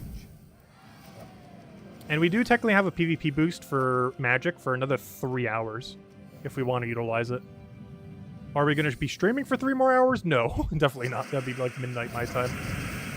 But we are going to stream a bit longer tonight. So we'll go head back to PvP. We do kind of want to go clear this out. Though honestly, we'd be doing pretty similar in PvP if we go back there. Because the main thing I was going to go do is get our 5.7k and see if the glitch still works, which I will be doing tonight 100%. I want to get to 5.7. Actually, what some of you guys might actually know. Have any of you tried claiming your VP points since the patch at exactly 5,700 before we hit the 6,500 range? Did you still get 1,000 extra VP? Or did it get patched? The patch notes did not mention it by name, but I assume they would have patched it for this patch. The other thing I haven't tested during this patch is if they fixed the Valraven bug. Like, you know, when gnomes and Valravens would run away, but you still got the loot. I assume both of them have gotten patched, but I haven't had the chance to test either. Alright, moment of truth. Do we let the Val Raven run away? To test it. It would mean we would have to spend less time here, but I actually do need every single one of those Val Ravens to make it.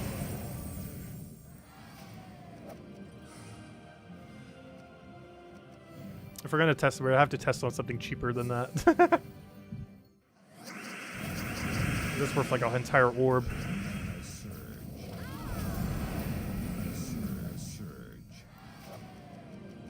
As well as all the shards along the way.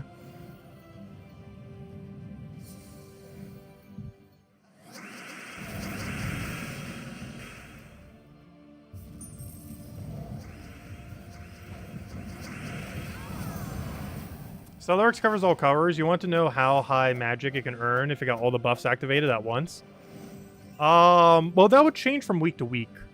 Because it seems like the buffs we have available on any given week seems to be slightly different based on which PvP sections we have available. So each PvP section, the outer ring has 5 available, the inner ring has 4 available, and the middle, I guess, just always have the same 3. But now all of them have buffs associated to them. But that means every single week as we get different types, we're actually going to have different bonuses. We can't currently see that right now. But from what I could tell, we're going to have a completely different set of bonuses next week compared to what we have this week. So the amount of max magic you can have if running Stellarex or something similar is completely different based on the week. Not even necessarily because of what kind of teams you can compose, but more so because of what kingdoms are available, or, you know, what PvP locations are available. Heavily determines what kind of magic total bonus you have. Though it's not really worth activating all of them at once. Like, at most you would activate, like, a few of them. Oh no, I guess if you were going on, like, a mega PvP grind, and you were going for a leaderboard, and you just really wanted to be able to one-shot every fight you do, you would be able to. Because this week, I didn't add them up, but over just the brief skim that we did, if you got every possible magic buff this week, though it would be a little bit hard because you would have to have a pure purple and yellow team, which this team is not pure purple yellow. It is pure yellow, but not pure purple.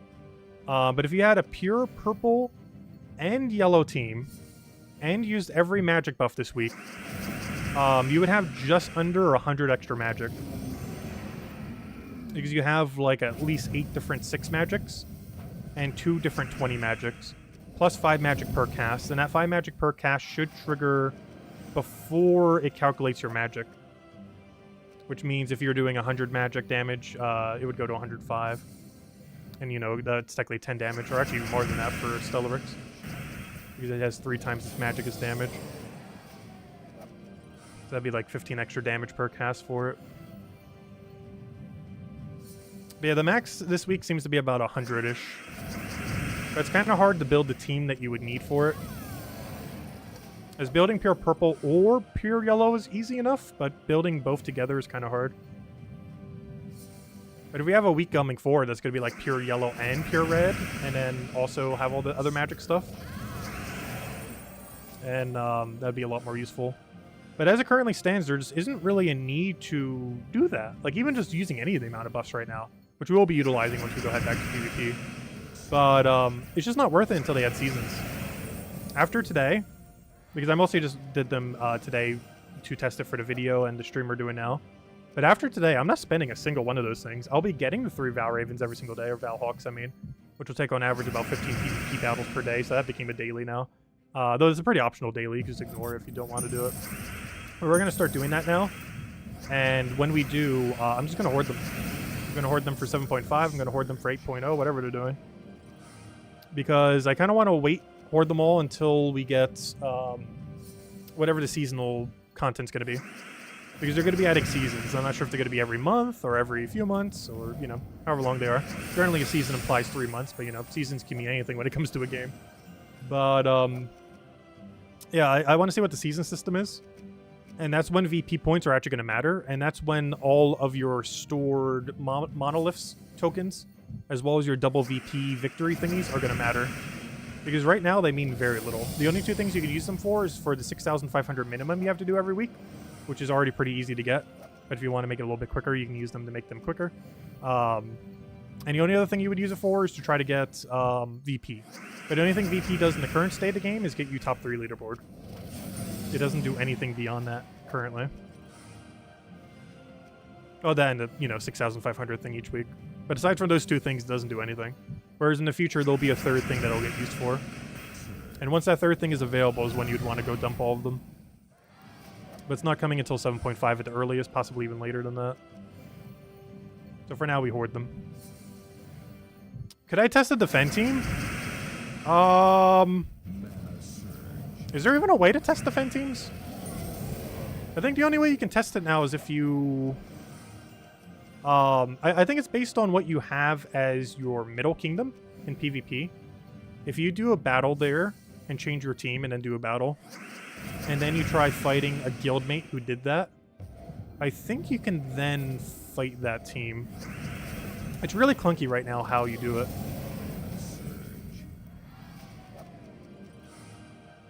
Compared to before. It's not as straightforward as just set defend team and do it.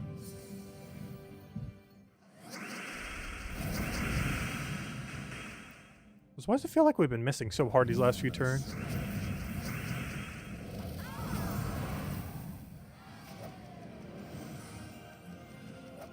Yeah, after this, we'll go clear out whatever a few other handful of dailies, and then we're just going to run PvP for like an hour or whatever we do. I bare minimum want to get 6.5k completed. Which means I might even run the 1 hour boost, to be honest. Which means we might run like another hour and a half of PvP tonight.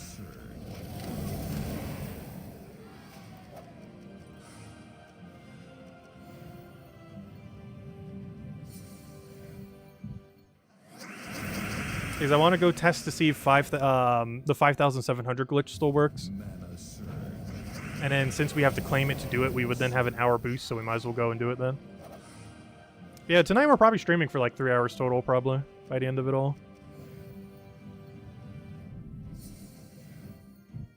Because once we start doing PvP, it's going to take like 20-30 minutes to hit the mark we want to hit.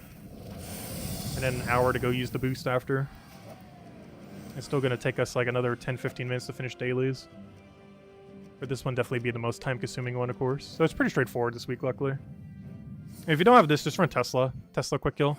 Just have access to Rowan if you need something really cheap. So unfortunately, you don't have a lot of good supporting troops for Rowan, but you can still run Rowan. It doesn't have a lot of traditional mana accumulators. The best you have is like Mirage Queen. And then just run like some kind of Empower into her. Like Tapon or something. Actually, no, Tapon does red. But you know, just put it in Power into her.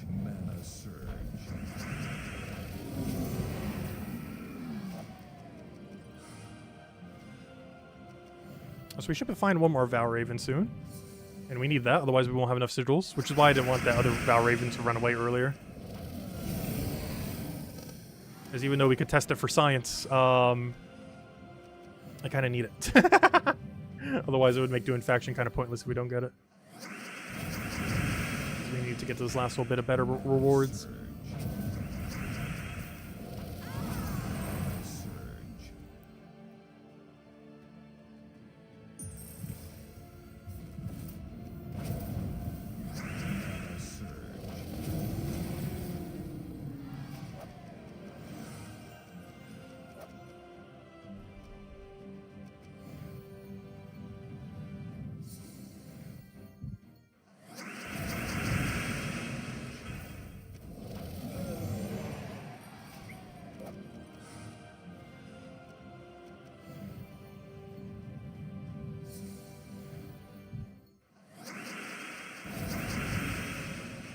Oh, come on. Couldn't just give us full mana.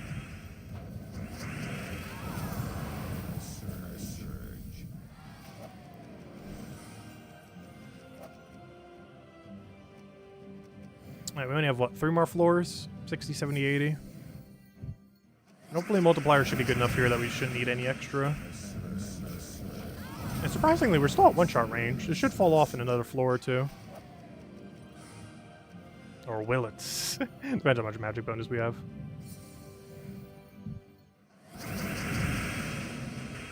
Oh wow, it's almost 4:30 for you? Oh wow.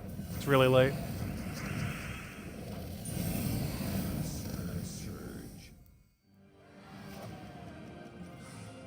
I stayed up pretty late the other night as well.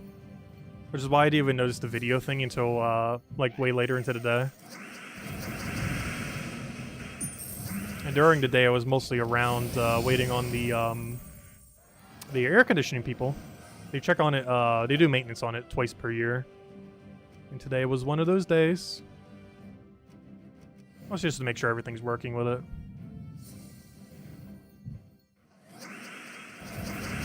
I think it was free for the first several years too after the installation. Because we haven't had to pay for it yet. I forgot how many years it was. But I think they do like free maintenance for it for like 5 years or something. Twice a year. Let's see. We'll take that one.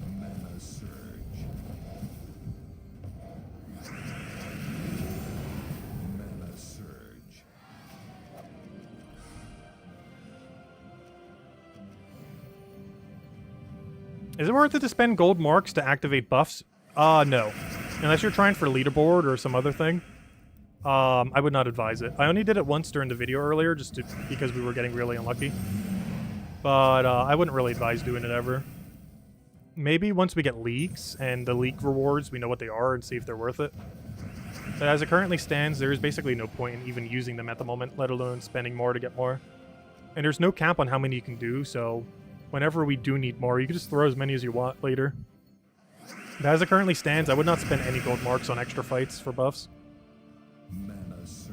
Unless you just really want to speed through PvP on a given week. But even then, you're costing basically deed books. It costs you 1/10 of a deed book every single time you do it. Which, to put that into perspective, that's basically 5 colored deeds. So you're basically spending 1 colored deed per buff, or per monolith sigil. Is the best way of looking at it. Every single monolith sigil costs you 1 colored deed book, or 1 colored deed, I mean. Relative to the value of if you just dumped it into a deed book. So if you put it like that, they actually sound absurdly expensive. Because they quite literally are 1 color deed per monolith shard. So yeah, they're actually not worth it. Now that I put it like that, they are absurdly not worth it. They were already not worth it, but now they're really not worth it. I didn't think about it like that until just now, but that's exactly what their value is, if compared to just buying a deed book with the 100 gold marks.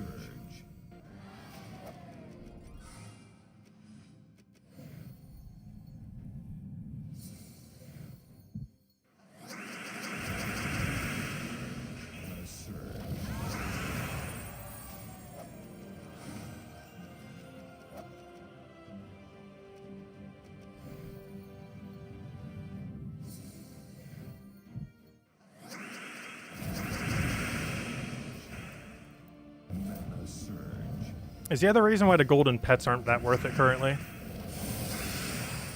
Is they're essentially a deed book and a half.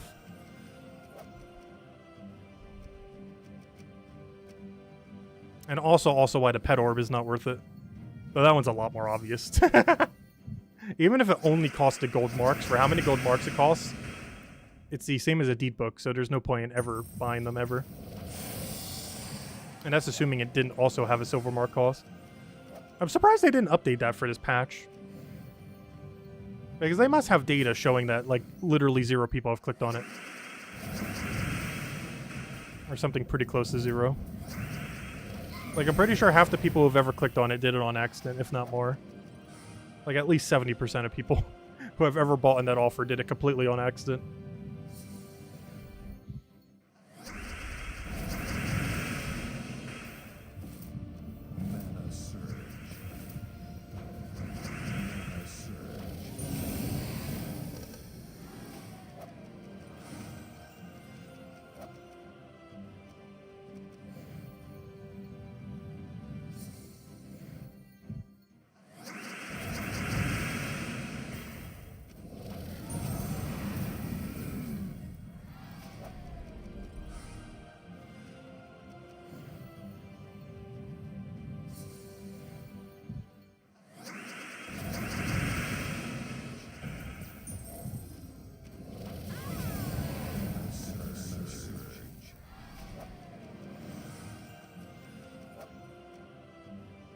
Yes, Arena is this weekend, aka there is no event week this weekend. Which we kind of should have saw that there would have been a patch this week by that. Because generally whenever they do a week that's like this void of stuff, It's a lot more likely we get a patch that week. I was slightly thinking that earlier this week too, but just didn't bring it up. Because I was like, oh, there's no way they're actually going to do a patch this week. But weeks like this actually are a lot more common that we do get a thing like that. And they actually did. Though this is on par for when patches normally come. It's normally early March, not late March. Like at absolute latest, they tend to do it mid-March.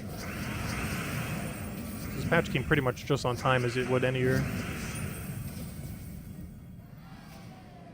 You're starting your new Power World file? I still have not played it since last stream. We should go stream it again. I'm not sure if I'll have time this weekend, but we might stream it this weekend.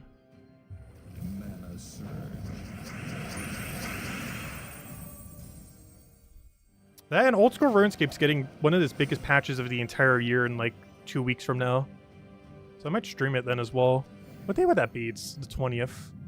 Oh, that's a Wednesday. Yeah, it's like 2 Wednesdays from now. I kind of want to do one like grind stream before we go do the big update. I've definitely been playing that game a little bit less on the side. But it's still been trucking along slowly, as is all progression that late in the game. I wouldn't say I'm burnt out on the game, but late game just gets really slow when you're trying to do the last push to max. It's rather notorious for being the main part where like everyone quits. Because it's really, really grindy at that point. But if you get past that, you basically can start playing the game. And then it starts getting really fun because you can start playing the game. It takes a little while to get there. Once you're there, you can just start playing. Getting over that hill is just a little large near the end.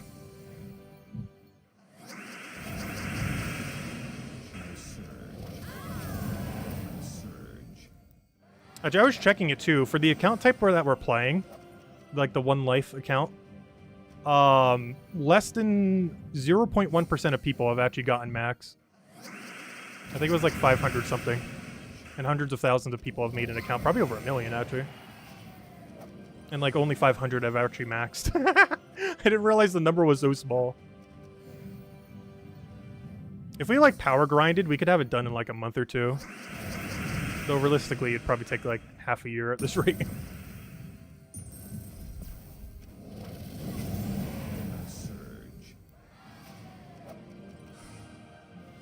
Yeah, we do need to go revisit Power World as well. I still really enjoyed Power World. I'm just kind of just waiting until they add more content.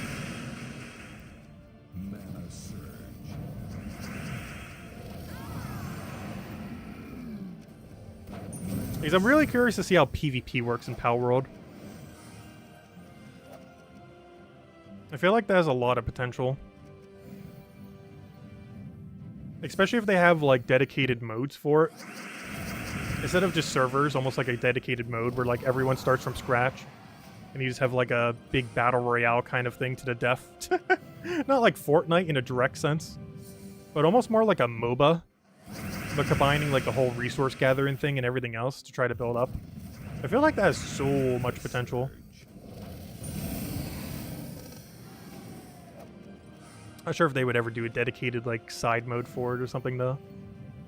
I'm pretty sure people would host it on servers the second they add PvP though, even if they don't have an official mode for it.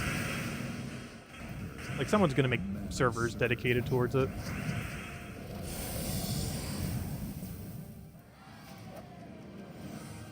Oh, you're gonna play on your new Steam file? Oh, we could actually play together then if we made a new world. I forgot you have it on Steam Deck now. Oh yeah, how does it run on Steam Deck, by the way? I assume pretty good. You never know sometimes with it.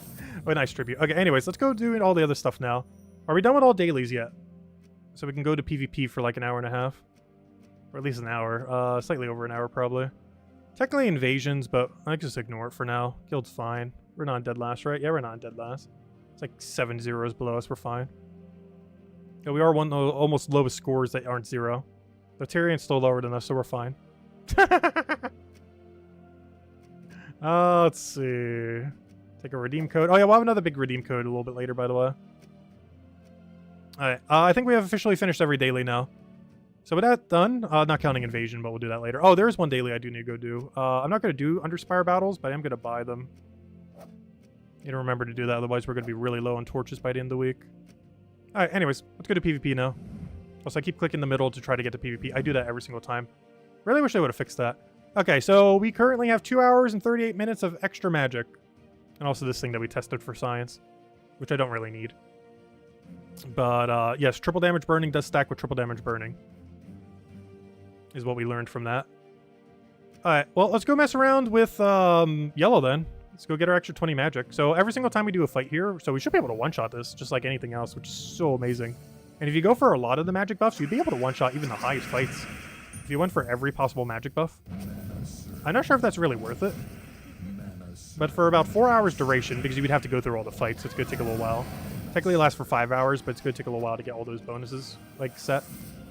So for about 4 hours, you could have enough magic to one-shot every fight. Even the highest fight. Like, even if you find something with, like, 20,000 durability, or, 20,000 team score, you'd probably still end up one-shotting. Just because how Stellaric scales. Because right now with 20 magic, which is technically 60 extra damage, that's already so much. And that's not even every single bonus we can utilize right now. That's just one of them. Even though we have 2 bonuses right now, we are only using one of them right now. And that one is still enough. And then if you add all the other magics, or even just a few of them, like 3 of them. Especially if we get yellow, especially if we can get 2 of these colors on a given week. Because right now we're using the plus 20 magic for yellow. But if we had that for blue and red, and had them all in the exact same week, that's 60 damage for this team. 60 damage is 180 damage per unit. That means from having those 3 things activated, we would effectively have 720 more damage on our Stellarics. Not per unit, but in total of how much extra damage it would do just from the extra magic. Not counting its base damage or anything else. Yeah, look at that. If we had slightly more magic, that would have killed. So close, it's so far.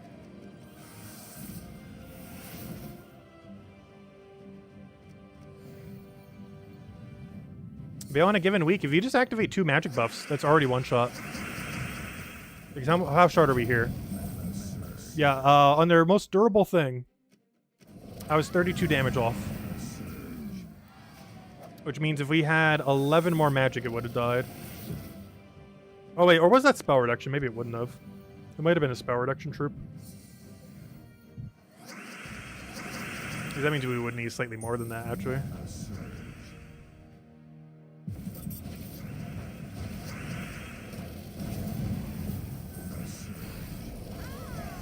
What are you doing reviving? Don't do it twice.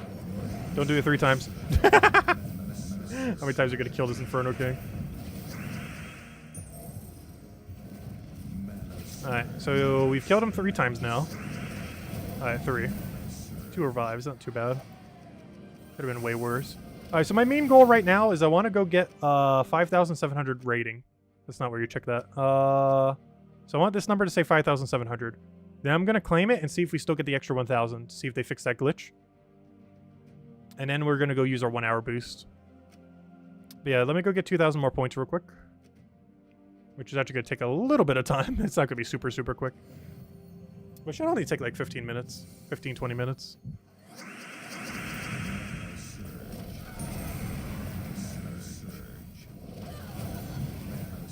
Am I going to chase silver marks? Well, now that we know that they're going to do something next patch, there's definitely more of a potential need to do so.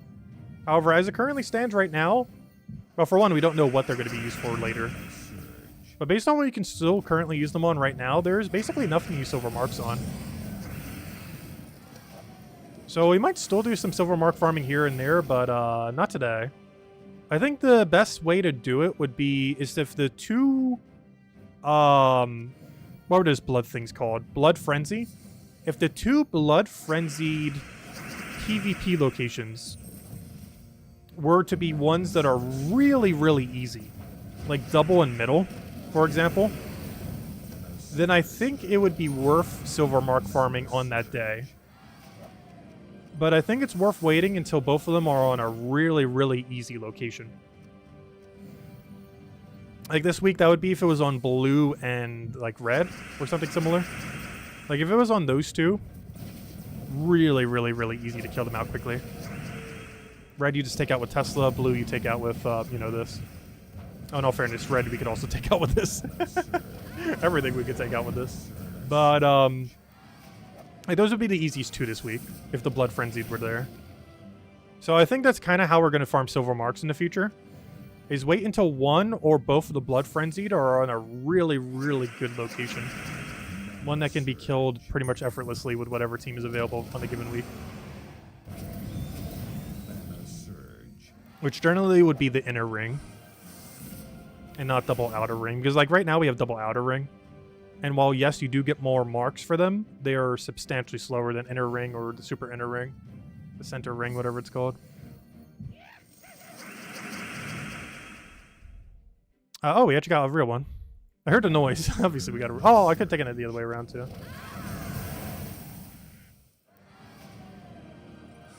Let's see. Grab that. Boom, boom, boom. I'll take the middle one. Only problem there is I think they have spell reduction, which is going to kind of get in the way. Which is not ideal. Alright, I'll take that one over. Get our other poke. Let's see. Take that one over. Your last little bit of mana.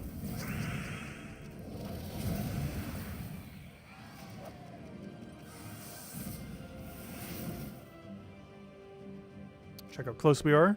The problem is the more I check, more time we take not doing points. Oh, I need 1,700 more. We're getting there. Yeah, once we get that last little bit, we'll go do the hour boost and try using up this bonus that we have right now. Because this is probably the last time we're running this bonus for at least a month or two. Because my game plan for these bonuses is just to hoard them for future patches. Same as silver marks, same as everything at this point. Same as silver keys. They're all basically waiting on something to happen. Silver keys, we're waiting till legends or mythics get added to their drop table. Silver marks, we're waiting for them to be usable on anything. And which they did confirm is happening next patch. The next patch is not now, unfortunately. And similarly, we know that they're adding seasons at some point, which might be next patch, might not be next patch. But they're adding some kind of big thing with seasons. And that's when VP points are actually really going to matter. Right now they have a few uses, but they'll be getting their final use most likely when seasons end up getting released. Which is not confirmed to be next patch, but is likely to be next patch, or the patch after next patch. Definitely sometime this year. In the soon category. I thought that was a real Val Raven for a second, but then just realized, wait, it's impossible to have a Val Raven here. We can found a Val Hawk, but not a Val Raven. What's new with this patch? Basically they added, they basically made PvP easier. They made it easier to get VP, and they gave you like a ton of different buffs. Like right now we have, triple damage burning, which does stack with triple damage burning. We did test. Triple damage burning does stack with triple damage burning. And we also get to gain extra magic for all yellow allies, which is actually giving us effectively 20 extra magic, which is really good. We're doing just kind of just one-shot stuff, except the ones with spell reduction. And there's a bunch of other buffs as well. The best ones are definitely the skull-related ones and the magic-related ones. But just a few other knick-knack ones as well, like 40% skull dodge and a few other things like that. But it mostly just made it easier to get VP, which isn't too relevant now, but will be in future patches.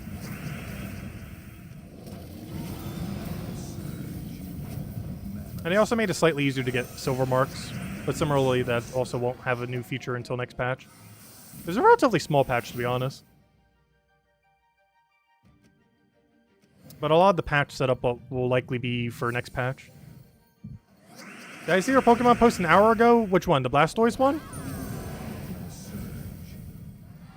Because I was asking, are we doing that tonight? Or are we doing that tomorrow night? Or, oh no, I can do it whenever. We're probably still streaming for like another hour, so probably not tonight. Unless we just don't go for it tonight. Oh no, maybe I will just do it tomorrow night. But I want to kind of use it while we have the bonus, so I probably will just do it tonight. Like, I don't want to waste the bonus. If we have it active, might as well utilize it.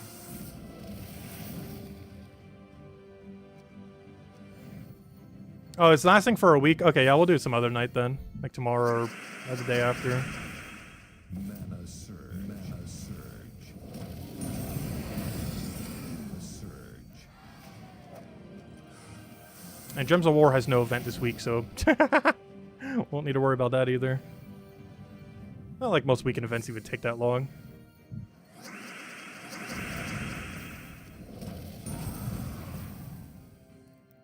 And that reminds me, what was Underspire this week? Okay, Underspire wasn't that bad. It was Kedar. We just run Skull Spam for it.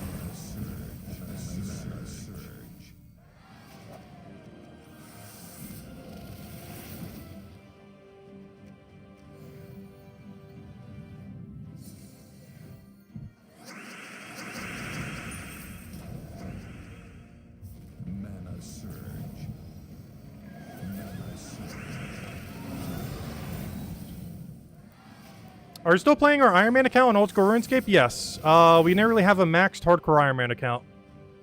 Actually, it's kind of funny. The other day, I think actually it was yesterday, I was doing some ZMI, or whatever that one altar is called.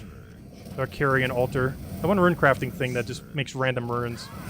Because I was doing like a semi-AFK method with that using Desert Amulet 4. And, which only gives you like 70-ish K an hour when you can get like almost 110K there. So it was a little more AFK. But I ended up getting a Sandwich Lady random event. And I finally got Stale Baguette from it. For any of you that don't play Old School RuneScape, it is absurdly, absurdly rare.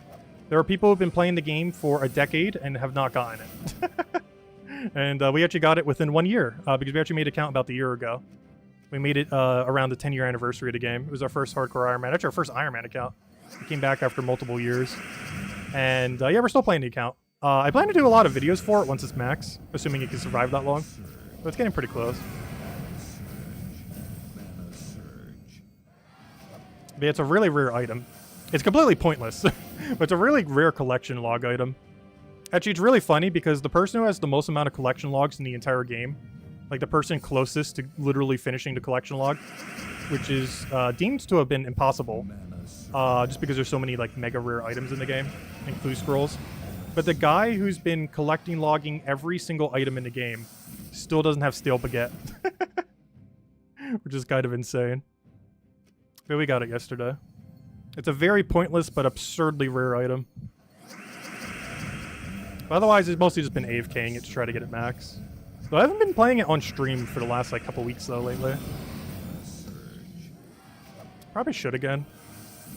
A lot of streams we were doing the last like couple months, or even a lot of them just last year, we had it running in the background just doing something. The problem is a lot of the things I still need to train right now are a lot less AFK than other things we had to train.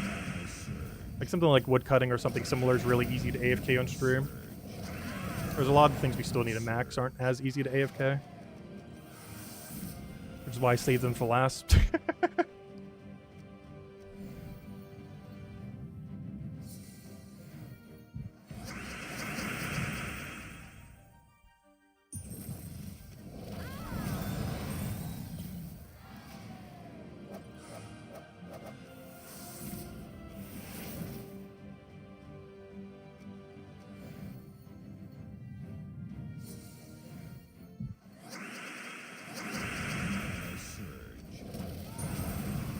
Oh, what bonus?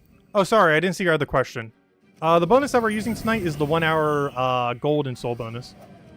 You can use it anywheres ever since they fixed a glitch about a month or two back.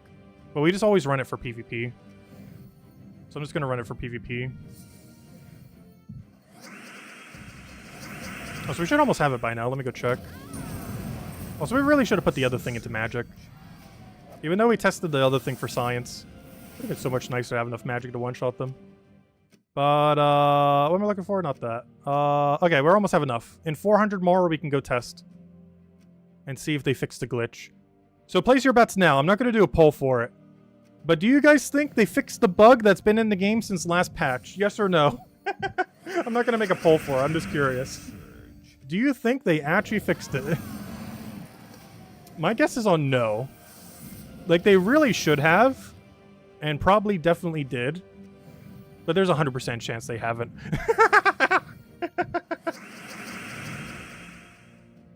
Like, there's 0 chance it is fixed.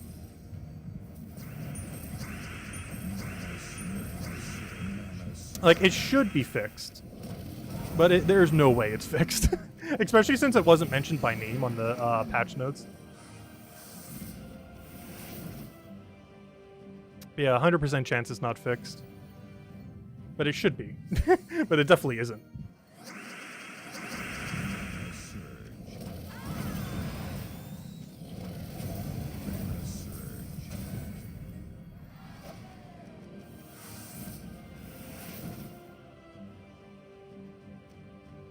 The Raven runs away without leaving a thing. Okay, thank you. So someone did confirm.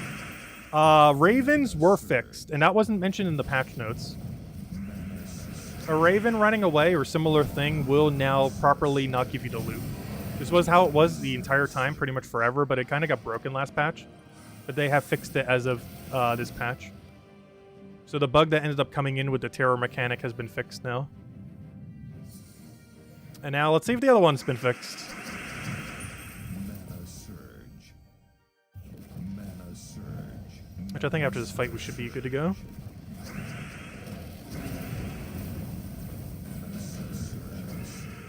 I would love to. Oh, wait. In all that madness, it ended up hitting a skull, which then silences it. That's unfortunate. I was like, wait, how did we get silenced? But it was from a random skull during that giant cascade. Alright, do we have enough points yet? No! We're one fight off. Alright, let's keep going. Why are they all so low? Fine, I'll take this one. When using a destroy troop, do you get mana bonus for troop gives, such as +1 red? No. Destroying gems does not give you any banner bonus. Only when they're matched for 3, 4, 5, or a bigger amount do they give any bonus. Destroying them, exploding them, or any similar thing does not apply any amount of your banner or links to them. It only applies when they are matched, either directly or indirectly, but they have to be matched. And it's per match, so if you do 2 different 3s, it'll apply to both of them. But if you destroy them or anything else like that, it does not give you the bonus. Alright, moment of truth. Was this fixed? Nope. Still gives you an extra 1,000 on top of your 1,000. Alright, well, let's go for another hour then. That's our hour timer. Looks like we're ending the stream around 11. Yeah, we're going for about another hour then. That'll probably wrap it up then. And it's mostly just to utilize the bonus we have right now. Well, not just the hour bonus, but also the extra magic we have right now. We have 20 extra magic, which is 60 extra damage, which is 240 total extra damage.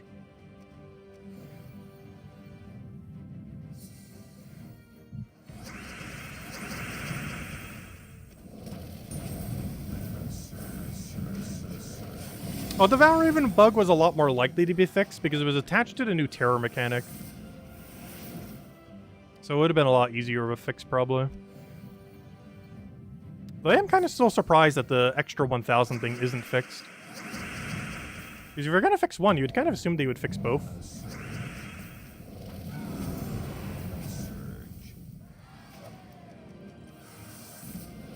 But they fixed Val Raven, but didn't fix the extra 1,000 VP points. And no, you cannot double those 1,000. The doubling token only works as a result of battle. And there's no way to claim the thing as a result of battle. Though, unless there's a glitch where if you set it as your active token for a battle and then claim it. I should have done that to test, so I highly doubt that's a thing. There's no way they coded it that incorrectly. But yeah, I didn't actually try that. I wonder, has anyone tried that? Yeah, I highly doubt that works, though. I'm almost guaranteed that wouldn't work. But if you set a doubling VP token as a battle, but then don't do your battle, but then go claim your VP, I'm almost guaranteed that would not double it. Though it would be a very, very funny bug if so. There's no reason why it should. But I wouldn't put it past them to coding it in a way that would bug that much. It definitely shouldn't do that. But you never know sometimes. Which is why I'd even think to go do it until after the fact. Because there's no way it's bugged that hard.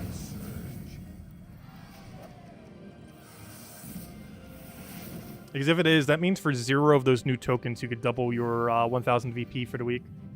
And since there's already a bug that lets you take it twice, that means you can get 4,000 free VP if it was bugged that way.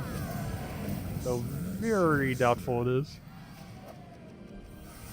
Even if it is only 4,000 VP. Like, that's a good chunk, but you need a lot more than that to make leaderboard these days. Especially if everyone's doing the bug. Because if everyone's doing it, then, you know, you're not really gaining any benefit. It's one of the weird things with all this extra bonus right now, before we get, like, these special game modes, is that since everyone has access to, you know, these new features, all the extra VP benefits you get from it don't really do much. Because everyone's gaining those same effects. The only thing it does is it does make, if the only thing you do is try to get 6,500 VP each week, just to get all the bonuses from doing so, it does make that easier than ever. But as far as leaderboard, it's basically the same difficulty. But doing bare minimum PvP became easier as of this patch. So if you're someone who doesn't like PvP, this patch is actually really useful, as it makes it so the little bit of PvP you do goes by quicker.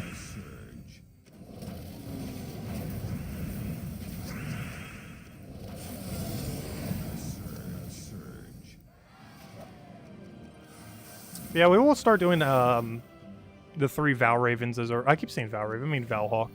We'll start doing our 3 Val Hawks as a daily.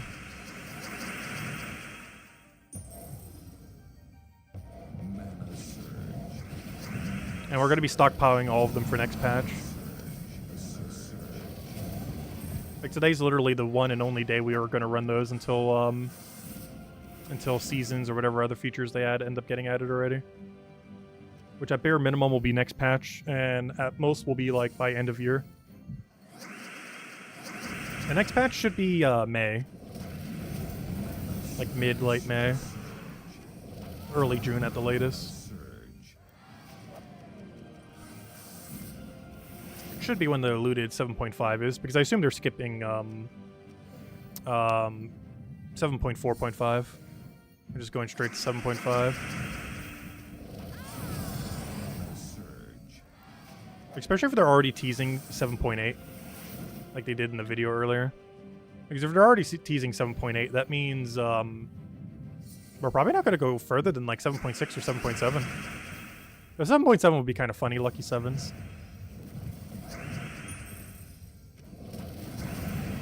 But I don't think we're getting higher than like a 7.7 this before 8.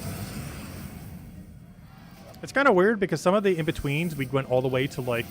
I think the 4 version went to like 4.9.5 or something. Or maybe it was the 5 version. I know one of them did. One of them went literally as far as it could go. But I think one of the other ones, like maybe the 2.0s, I think they only went to like 2.4 or 2.5 until they just went straight to 3.0. Wait, did we actually get a 6.9? That's really funny. Did we actually go all the way to 6.9 or 6.9.5? We may have, because I would have brought it up. And I feel like I made that joke. Yeah, did we actually get a 6.9? I actually completely forgot, I don't remember.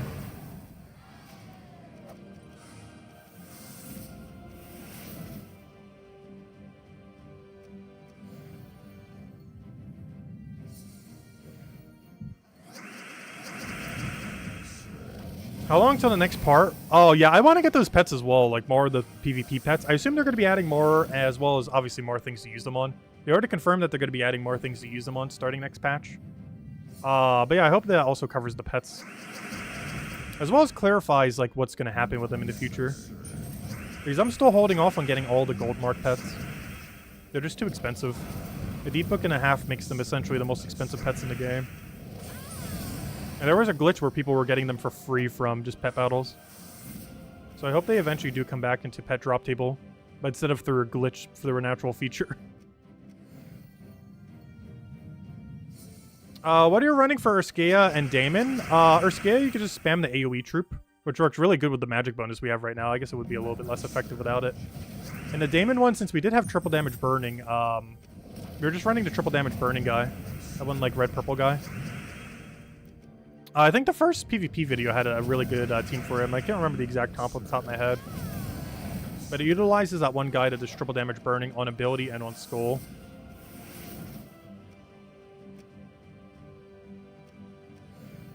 But yeah, I'm not going to be poking them today. They also change every single day. So maybe we will kind of briefly go over them every single night on stream. Because they're technically a daily in a sense, but a pretty skippable daily. Like, it's only a daily worth doing if it's in easy places. And generally, anything on Outer Ring where you have to use stuff like that is not going to be an easy place. Like, the main ones you want to see it on are, like, the colored rings in the middle. Like red, purple, blue, yellow, all those. Whenever it's on something like Daemon or Stormheim or Giant or anything like that, even if it's a better category like Divine, it's still going to be too slow compared to Inner Circle. Like, even some of the easier categories on Outer Circle are just going to be too slow. Because of the 50% extra stats. Unless there's just like a really good insta-kill one for one of them. Which means the best time to ever farm silver marks is going to be on a week where we get double inner ring. Like a red-blue or something similar. Or purple-yellow, anything like that. Any kind of week where we get double color that we can just easily wipe out very quickly. Oh, we just activated a pet. If anyone in my guild needs Moist Owl, we just activated a Moist Owl. Actually, speaking of which, do I need Moist Owl? I think this might be one I actually need now that I think about it. I do still need 4 more copies. Good thing I checked. That's really funny. I just realized I'm using the old meta team. What is this garbage? Remember when this was the meta? Gosh, we've grown so much since then. It's only been a week since this was the meta. Yeah, that's not meta anymore. Here's new meta. Where is he? I remember his name. Takashaka. Oh, nope, no Taka. Takshaka. I was like calling him Takashaka. There we go, much better. Much more modernized. There we go. I need to go remember to go replace all of my pet teams now. They're all still all old meta from when that was actually good a week ago. Times have changed.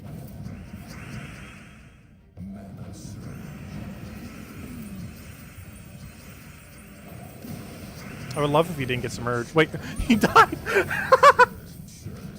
We just wild carded him into a random skull. And that was what killed him.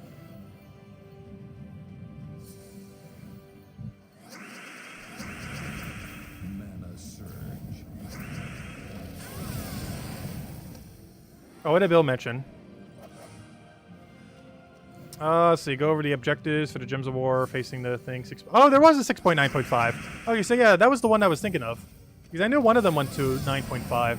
That's probably why I remember it too, because it's pretty recent. But yeah, 6.9.5 did exist. Which also means 6.9 existed. But yeah, that was the one that actually got 6.9.5. I think that happened twice in the game's history. 6.9.5 and then one other one.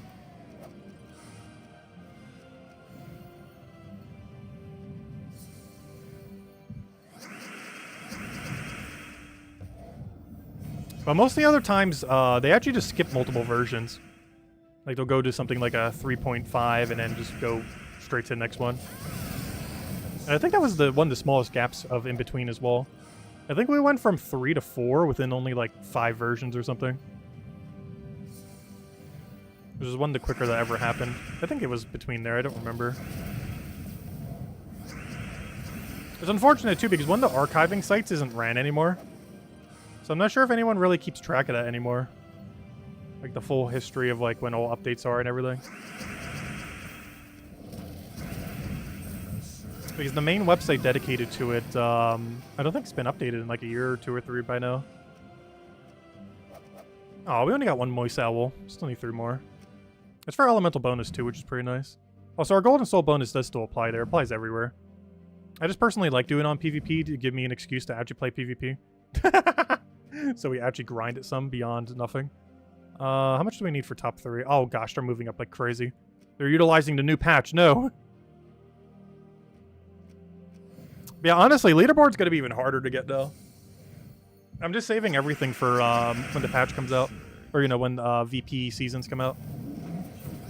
There's just no reason to try for leaderboards now. Unless we just really want to grind without them. Because compared to everyone who's just going to dump a ton of them, it's going to be so hard to keep up.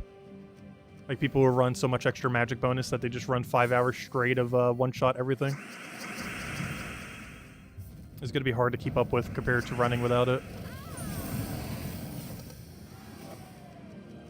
Because while we have most of that bonus right now, obviously we won't have it beyond this. And I'm not going to keep doing it over and over and over again. You basically have to do it like that every single day for like 5 hours. Which I can assure you will not happen.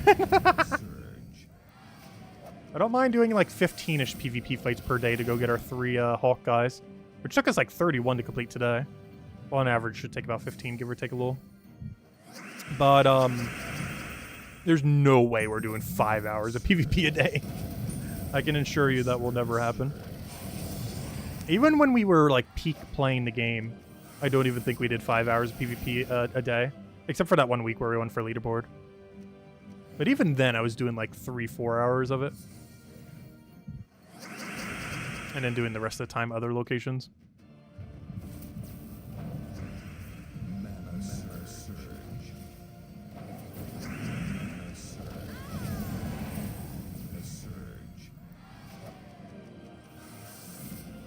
And also, it's a pretty skippable daily. Well, I will personally be going for it because it helps with next patch to stack up a ton of them.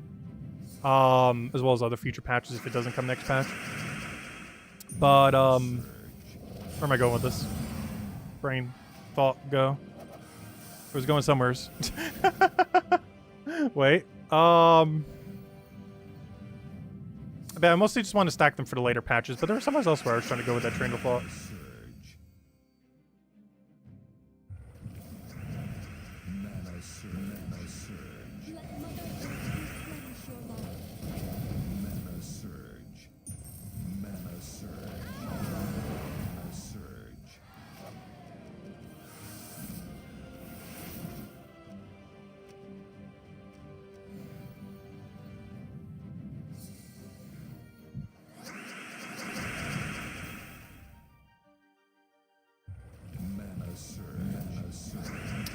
Let's see, one-shot, or two-shot everything without it.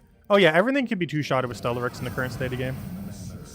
As far as PvP is concerned right now. Oh yeah, I never did hand out the second code. Let me go do that right now. Yeah, thanks for reminding me. I actually forgot. Also, this is the final one of the bigger codes. And then we'll start handing out the normal codes again. But here you guys go. Enjoy. But that should be the very last big code. So we do have a special Easter code to go hand out this year. I forget when Easter is this year. Does anyone remember? Just I could Google it real quick, but we're on booster time right now. We try Googling it between every single battle. I assume it's later this month if we got the pet now. I think it was like March 20-something?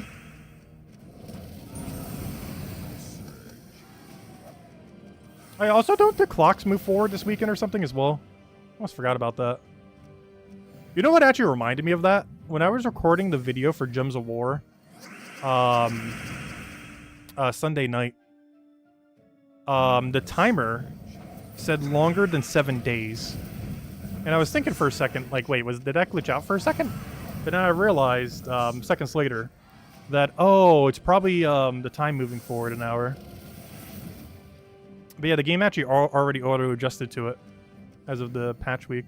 Or, you know, not even the patch, as of yesterday. It already auto-adjusted. That's actually the only reason I even know that's this weekend. Because I saw the timer, it's like, wait, it's longer than 7 days. It's impossible. But it's like, oh yeah, we have an extra hour this week.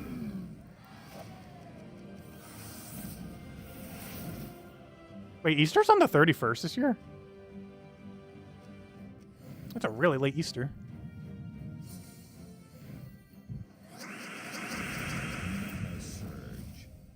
You know, late into March, I mean.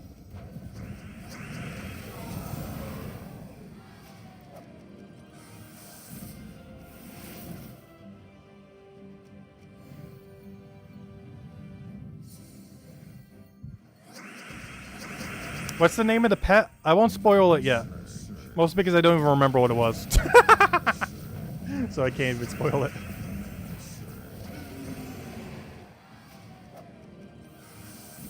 But yes, I do have one of the old Easter pets to hand out. Which one? I have no clue. But we will be doing that on Easter Day. Or more so Easter night, I should say, when we do our normal stream. I don't know, Easter is one of those weird holidays that I never understand when it is. Because sometimes it's in March, sometimes it's in April. It's based on something, and I just never remember.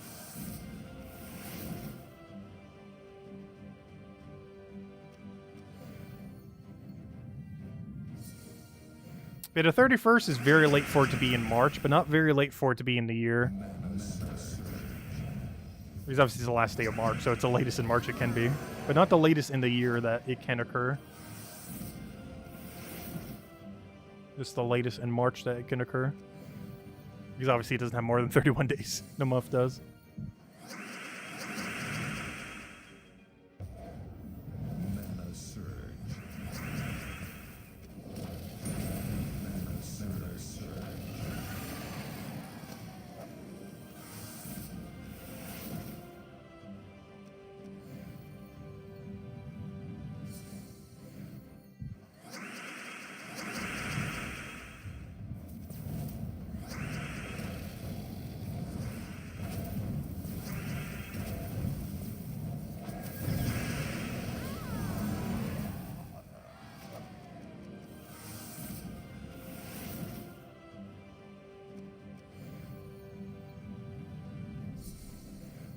Oh, so by the end of this, we should have about, oh, you know what? I wasn't keeping track of what our starting points were. But I guess we kind of already know. It was 7,700. So never mind, we actually do know what our starting points were.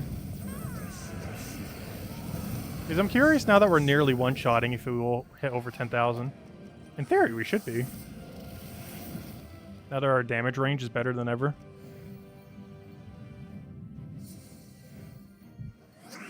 There's other factors that can still slow us down. Wait, what? Oh. I was looking at that wrong.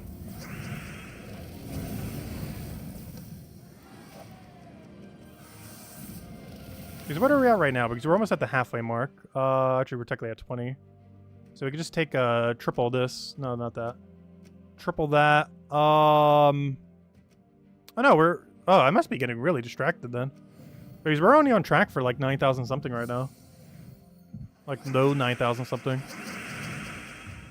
We should in theory be hitting almost 10,000. With the extra damage we have. I guess there's still a lot of fights like this though that don't go down instantly. Where the extra magic does no time save.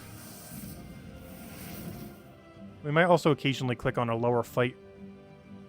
It would be like less points than you know, if we just stayed on the higher one the whole time potentially. Even though we know for sure that we can hit a higher range on it. Maybe not on that guy because he's so spell resistant. Maybe we shouldn't have done this one, gosh. There's the fight against the guy that has like immune to spell damage.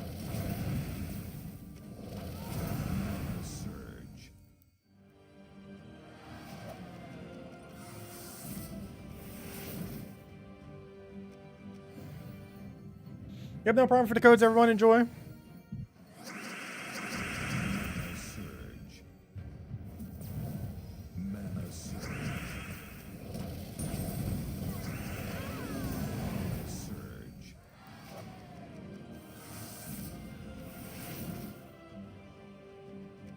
Honestly, I'm just gonna take the highest one almost every time. Or, you know, highest VP number. There's just so many annoying things that can pop up on some of the fights. Taking an easier fight isn't even necessarily easier.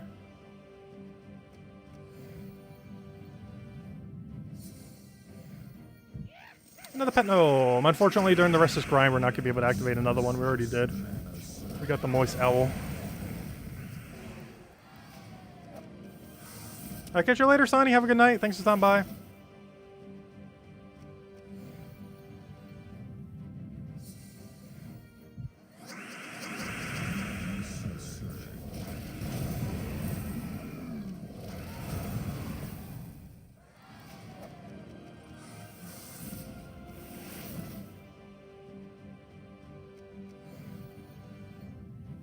Yeah, a little over half an hour grind left. It should be the last PvP we really need to do this week, not counting the daily system that we'll start doing now. Where we do about 15 fights a day, give or take. Mana Took us 31 fights today. Hopefully it won't take us that long again. We got really unlucky today.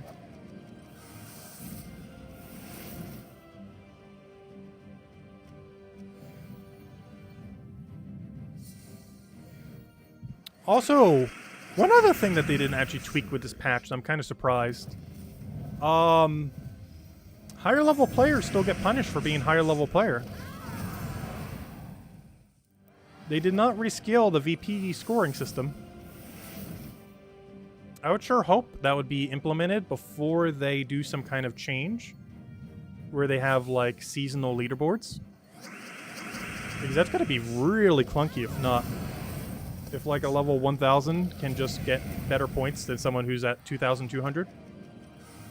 Just by running like quick kill Rowan. And just because they're a lower level, they will automatically get more points.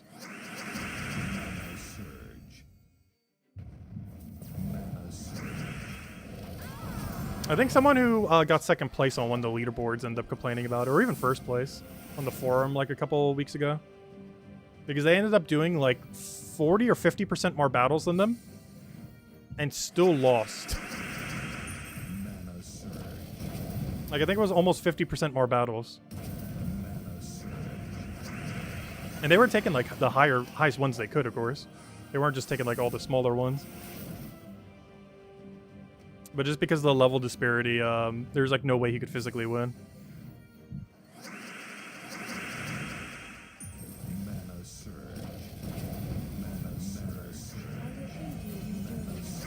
Never do the EXP boost. Oh no, there's still benefits to getting higher level. Though that always has been a weird thing in this game. PvP in almost every iteration has ever existed in Gems of War has always punished you for being a higher level. To such a degree that Treasure Hunt was actually meta way back in the day. Not even necessarily for the loot, because the loot was better back then compared to, you know, what it is now, even though it's the same loot. But, you know, relative to the game at the time, it was better loot because there's just other ways to farm now. As well as vault events, all that kind of stuff. But anyways, but it was actually meta at the time to just do a ton of treasure hunt and not even do a bunch of quests. Because you would get so over leveled from the quests that'd be better just to do only PvP and treasure hunt exclusively. Because anything that wasn't exclusively just doing PvP as leveling would have got you to level to go do PvP. So you would just stick in treasure hunt for a ton of time and also do and just do PvP. And just farm PvP like crazy. It has always been kind of meta to not have high level. But also, it's been one of the main things to show progression in this game as well. Like, it's like the clearest indication to tell someone, like, how much progression you have in Gems of War. Like, obviously, it's not a perfect one-to-one. But, you know, you kind of know, like, about how much progression a level 1,100 would have. Compared to a 1,500, compared to a 1,800, compared to someone who's, like, 2,100. Like, all those numbers, it's very clear, like, about how much progress you have on your account.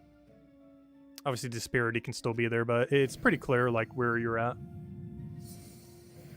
Which is one thing level has always been pretty good for.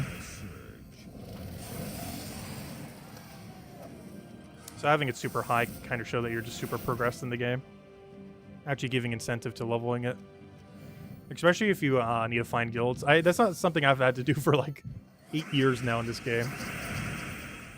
But honestly, one of the easier ways to get into a guild is just be high level. Like, if you want to try to get into one of the biggest guilds in the game, if you're over level 2000, that will not be that hard for you to get into one of the bigger guilds. Whereas if you're like level 1300 or something, it'd be substantially more difficult.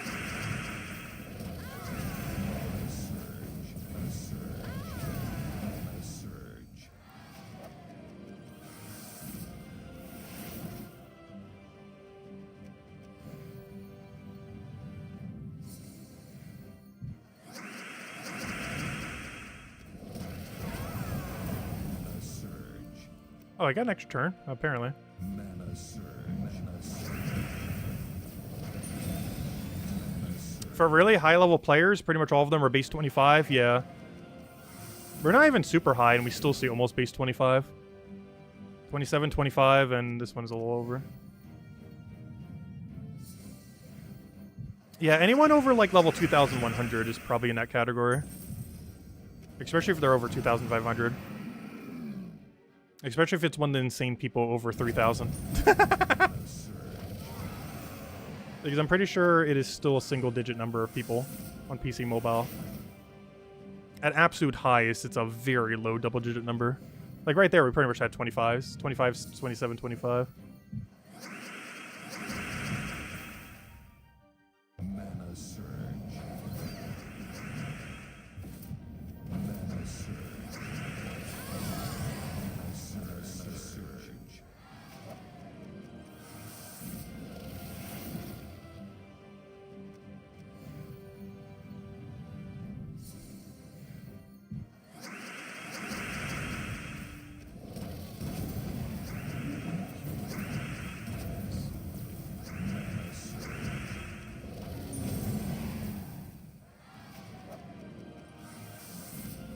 Hello, Andronian, by the way. Welcome, welcome.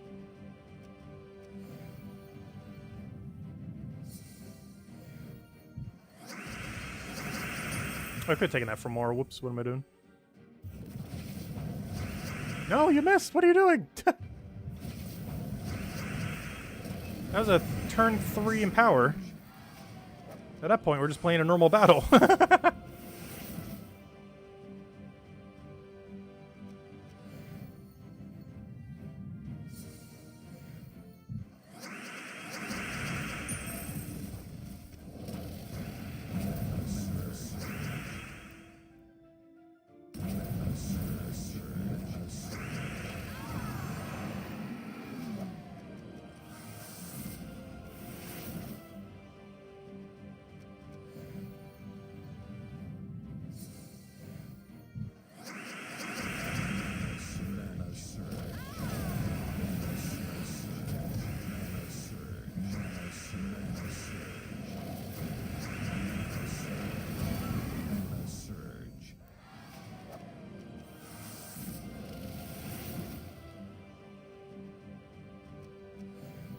Another 25, 27, 25. Not sure why that pattern happens so often. I feel like out of every pattern, that's the most common one. Any buff can double VP? No.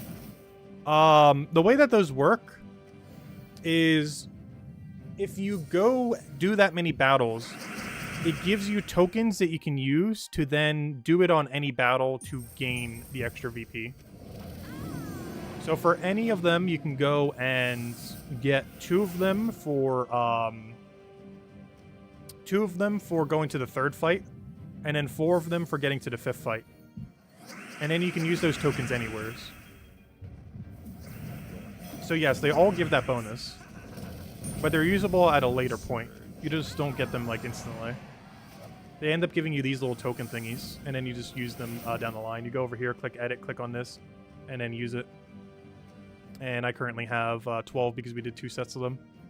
Because you get 6 per set. 2 from the 3rd fight and 4 from the final. Though getting to the final fight might be a little bit hard earlier on in the game. The stats get really high. This late in the game, it's nothing. But earlier in the game, I don't think you really get past the 3rd reward. Unless the area just has a really good team that you can run with insta-kill and or devour. Because they go up to like level 300. It's higher than Explore 12. And you're on a more restricted restriction compared to Explore 12. Have I gotten all 3 Ravens? Yeah, we got them ages ago. Though it did take us 31. It should on average only take you 15. So we went over double drop rate.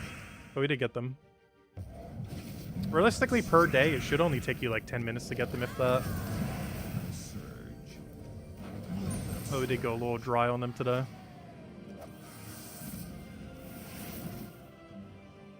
But it does mean there's technically an RNG-based PvP daily every day now if you want to go for it. It's not required, but I would still go for it and stockpile them for next patch.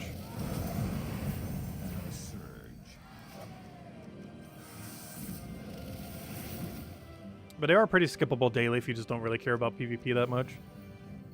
Well, a lot of updates this year are, of course, pretty PvP focused.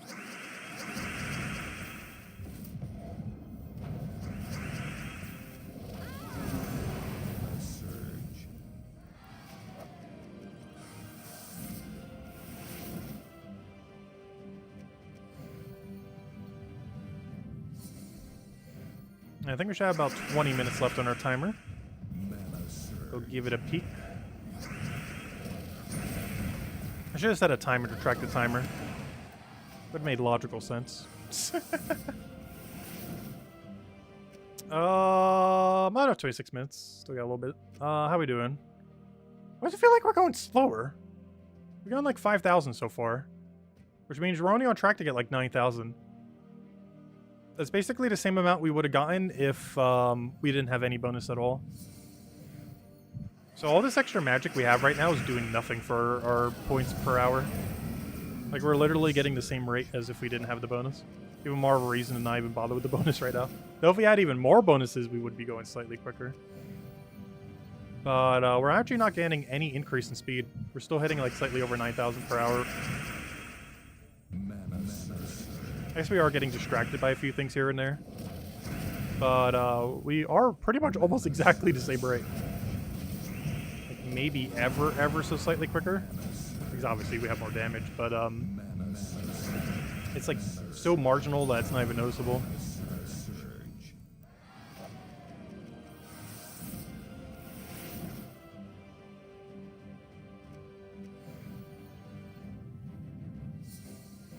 Us grinding souls and gold makes no sense, but the reason why I do the hour boost in PvP every single week is not even necessarily to farm gold and souls.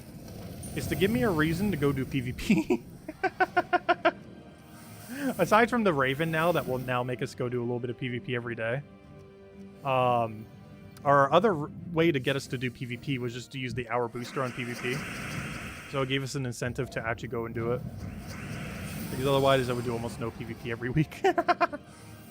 So to fix that, I ended up using the booster here. That was the original plan for it, but now we could technically do the whole 6.5k with just Ravens. If you just do the daily Ravens, you will hit 6.5k by the end of the week. As on average, it's going to be 75 PvP fights, give or take a bit. Sorry, not 75. 95, I mean. It's on average going to be about 95 PvP fights per week, give or take. So you can say almost like a little over 100 per week. And that alone should be enough to hit 6.5k.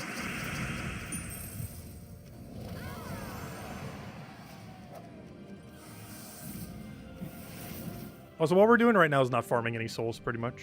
Even though we have a soul booster active, we are basically getting 0 souls. Well, effectively 0, not literally 0, but it's pretty close. This number so close to 0, it essentially is.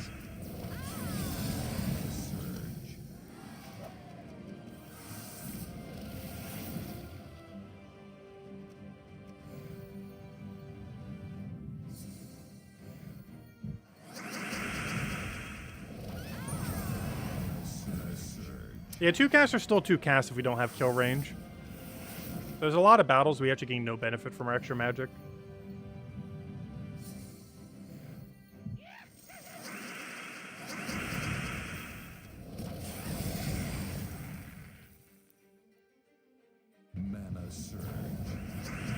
Well, we are going for leaderboard. We're just not going for like leaderboard. Because assuming they haven't fixed a glitch, you can still make top 3 without making top 3. Assuming they haven't fixed it. There is a chance they fixed it as of today. Oh no, we'll find out this week. But no, unless they fixed it, you can still make top 3 without making top 3.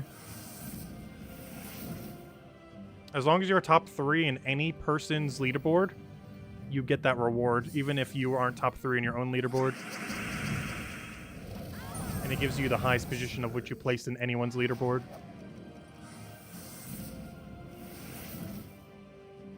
So you can still make first while making like 7th. If someone has you on the leaderboard in a high position.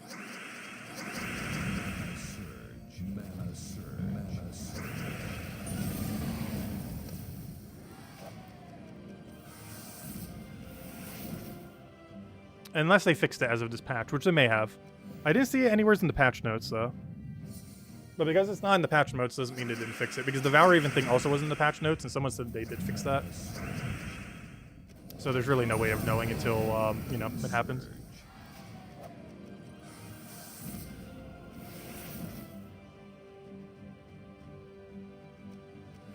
What the PvP goal number you have to get higher than for the glitch? Oh, it's 5,700. You have to get anywhere from 5,700 to under 6,500. Actually, yeah, Captain or Mr. Z just posted a number. But yeah, if you get anywhere within that range and then claim it, you get a free 1,000.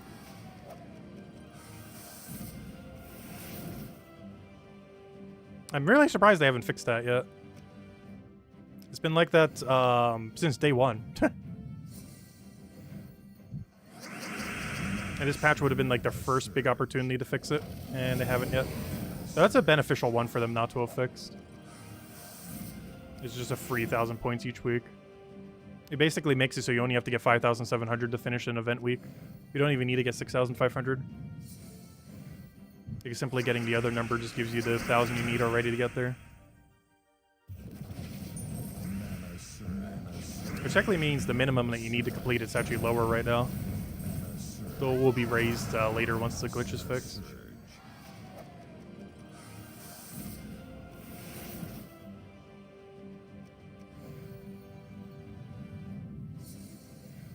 If anyone still has any other questions or anything you want me to go over, let me know. Also, I did it pretty close to when we started the stream, but we also covered a video going over everything with 7.4. We read through the entire patch notes. We went over the video if you guys haven't seen it.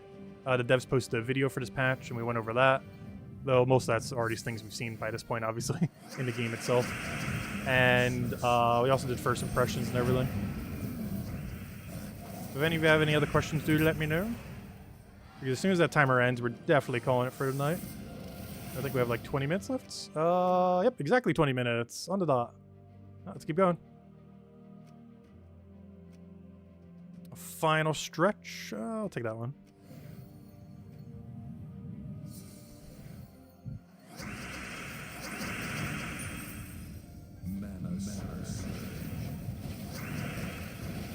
Oh no, you missed. There we go.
It's always weird when the highest VP number is on your lowest level guy.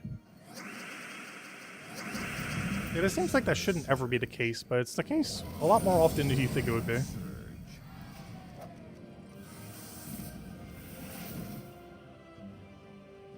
Like, it just happened twice in a row. Because generally speaking, a higher level player would have higher stats. But that's not always the case.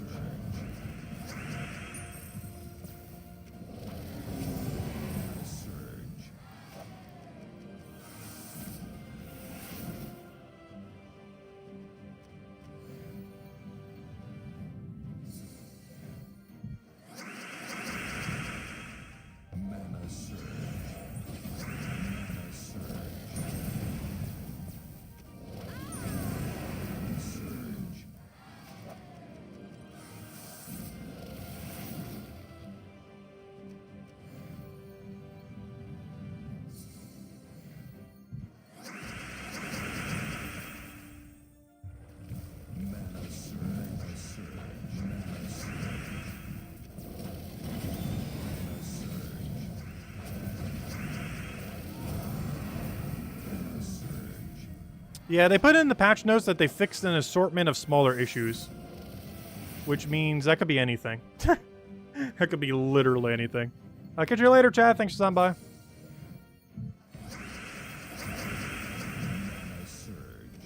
Yeah, they put that into every patch notes. Just a catch-all. Of, yeah, we just fixed a ton of things. What those ton of things are, who knows?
It's really unfortunate that even something with like 1 HP, I know he had 11, but even something with 1 HP gaining Submerge is enough to make us have to go to a different ability.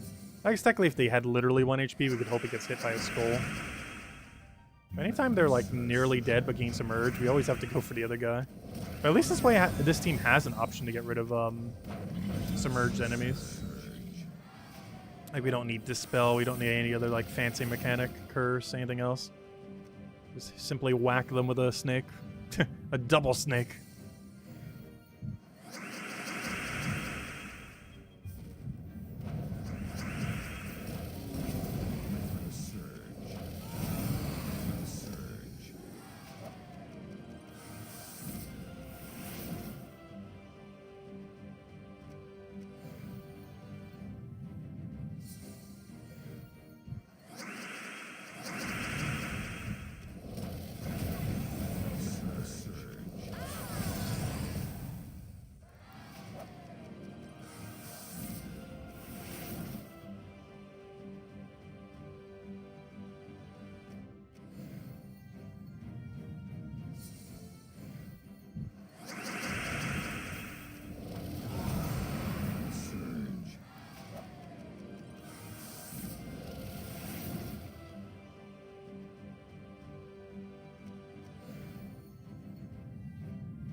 I'm just like staring at them.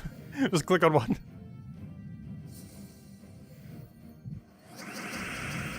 They're all so average, I don't know which one to click.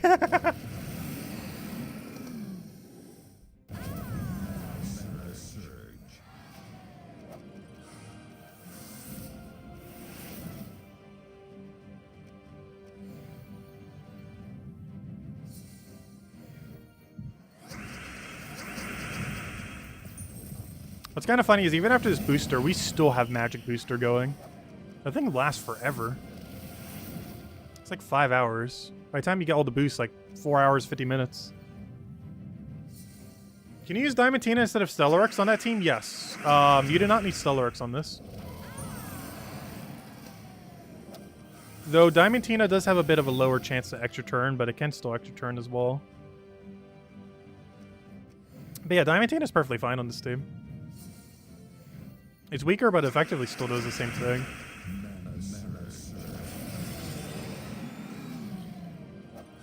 Would it be hard to find that Fall Guys clip? Where you killed everyone on the fruit level? Oh yeah, that one was really funny. And put it on a YouTube Shorts. Oh no, I haven't done a single Shorts on the channel for a couple reasons. One is I'm just not a fan of short-term content like that, or short-form content. But I've also heard, now that more data is coming out about Shorts, it's almost bad to even cover Shorts on channels. It messes weirdly with the algorithm. Even if the Shorts do really well, it can actually affect your main channel stuff.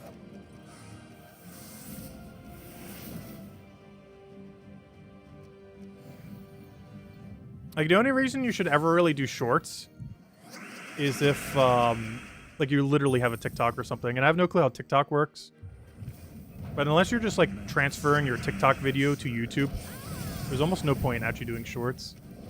Unless you're just copy-pasting your TikToks from to YouTube.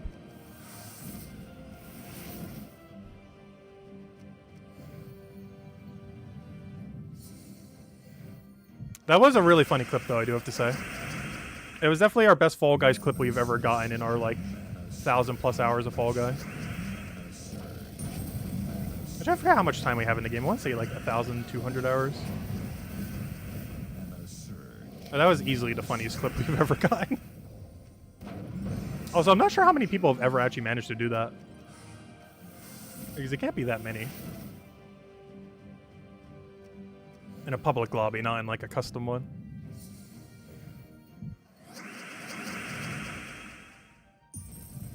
Well, the problem with Fall Guys right now is the game's kind of dead at this point. And I normally don't say that about games. But, it is kind of dead. I would still play it occasionally, though. I haven't in, like, a year. I really do need to revisit it at some point. I just keep getting caught up in other things.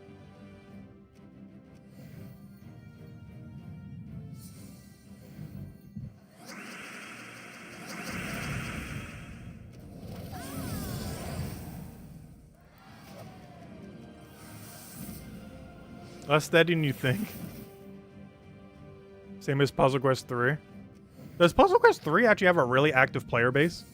Like, what would you say is the average player base of Puzzle Quest 3? Because its Steam numbers are non-existent, so it has to have, like, a huge mobile player base. Which, of course, Gems of War has as well.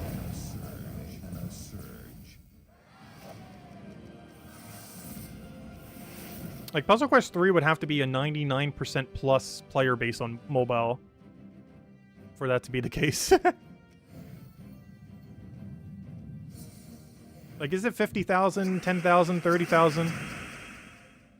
Like, on a big leaderboard, like, how many concurrent would you say? Because I know when I was playing it at launch, it did not seem that high. Like, if I was to guess a number, I would guess in, like, a 4-digit number, not even, like, a 5-digit. Whereas Gems of War is easily 6-digit. Like, low 6-digit.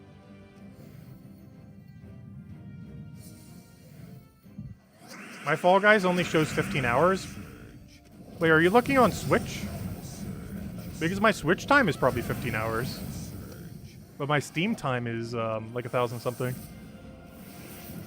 But yeah, on Switch I probably only played it for that long. That sounds about right.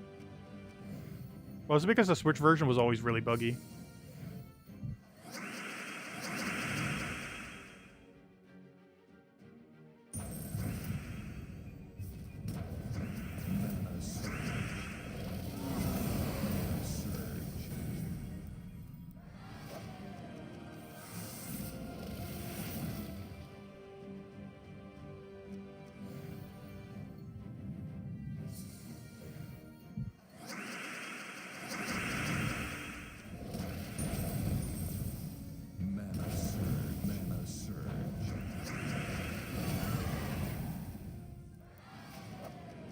I think we're coming near our end. Like 5 minutes? Yep, 7 minutes. Hey, Trippy Trading. Perfect. No, I did not want ladder. Wait, where are we on ladder? We're getting there. Honestly, with our 15 battles per day, if everyone else doesn't do their 15 battles, we're gonna be at like 30,000 by the end of the week. Because one thing I didn't put into consideration is I wonder if a lot of people at the top will do the same amount of PvP they normally do. Because this patch will make us do more PvP than we've done in the past.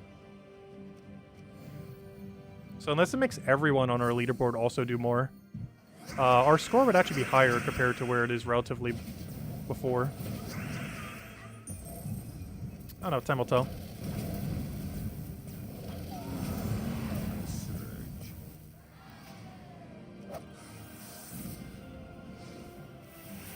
1,408. Oh yeah, I still need to go through my friend requests on Steam. I think I'm just gonna click accept all one day. So what happened with Steam's friend list? Does it have any cap on how many people you can have? Because I know back in the day, it was capped based on what level you were on Steam. Did they remove that? Or did they just increase the cap? Or like, what is it? Because I know for the longest time, the reason I never added everyone was because there was a friend cap on Steam tied to the level of your account. And I haven't tried leveling up my Steam account in like 8 years or something. But I think they might have changed that at some point. Because if they have, I should just click accept on like the 80-something people trying to add me.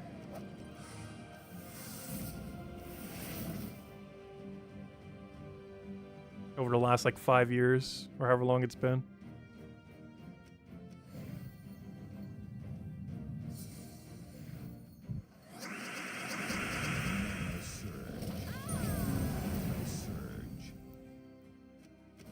Alright, so it is still based on that system. Interesting. And you see how many total I've added? I'd just go through a wiping spree. Because I still have a lot of people added from when I used to trade in Dota 2. That's the only bad thing from it. Even though I made a couple thousand from it, profit, I ended up having a lot of people added that just completely clogged up my friends list. I never bothered de-adding.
Oh no! It didn't click on the thing! I was doing that to go to the battle button. I haven't done that in a while. I just wasted a gem on a reroll. The worst part is I think I just rerolled into something worse than what we had. Because I clicked on it, but it was a drag click, so it didn't click. But then I clicked down to click where you would normally need to click to go into the battle, but then it was a refresh button. Because it didn't do the initial click. I haven't done that in a long while.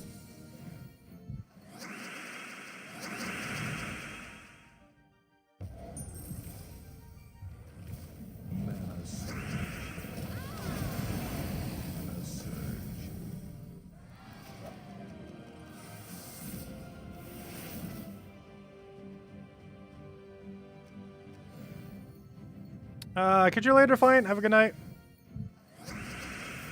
The dishes are looking at you dirty again. The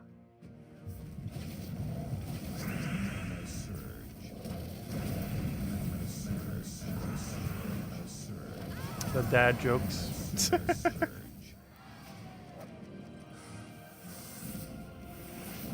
I wonder if I'll become like that when I get a little older. If I'll be a dad joke simulator.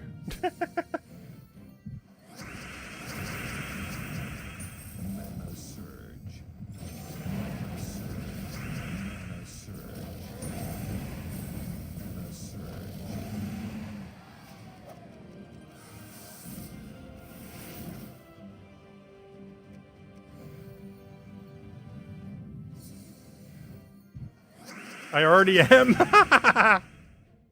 Oh no, am I?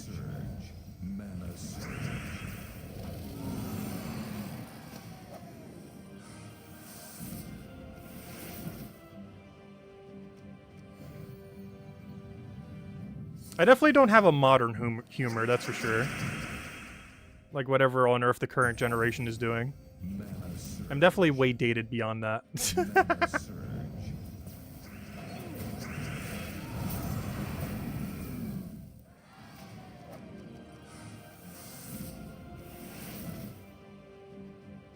Aw, all 25s. Happens way too often. You may not realize it, but we're already telling dad jokes. Mana surge. Mana surge.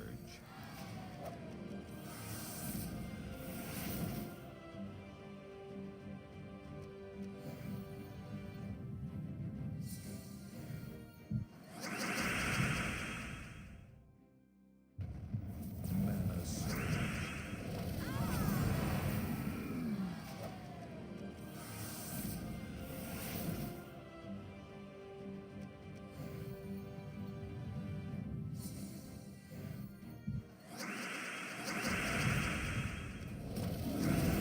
Ah, spell reduction getting in the way again. We got away with it too if it wasn't for those nasty spell reductions. Oh, we got enough for one battle. Sure, why not? We'll do the 67, I guess. Oh, I do have to win within that 20-second time frame, though. Go, go, go! We actually have to win before that timer ends. Oh, we're not going to. Oh, we're definitely not going to. How on earth do you not have full mana to go? Go, go, go. Did we make it in time? I have no clue. Which goal did we get?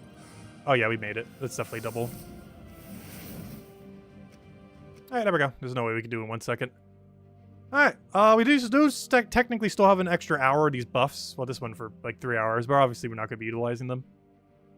I also just did it to show them and test some things. But yeah, we're likely not going to be using these buffs ever again for until 7.5 at the earliest.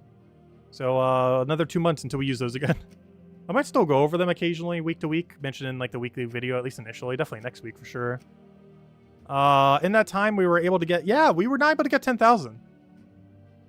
It could just be that we were playing some battles slower or just a bit more distracted, but I only got 9,400 or 9,500, depending on how you look at it. We did not hit 10,000 during that. Even with the little bit extra magic, the 20 extra damage. Or the 20 extra magic, or 60 extra damage, technically. But yeah, we didn't make it. But that's still pretty much how much we were expected to get, or slightly higher of such.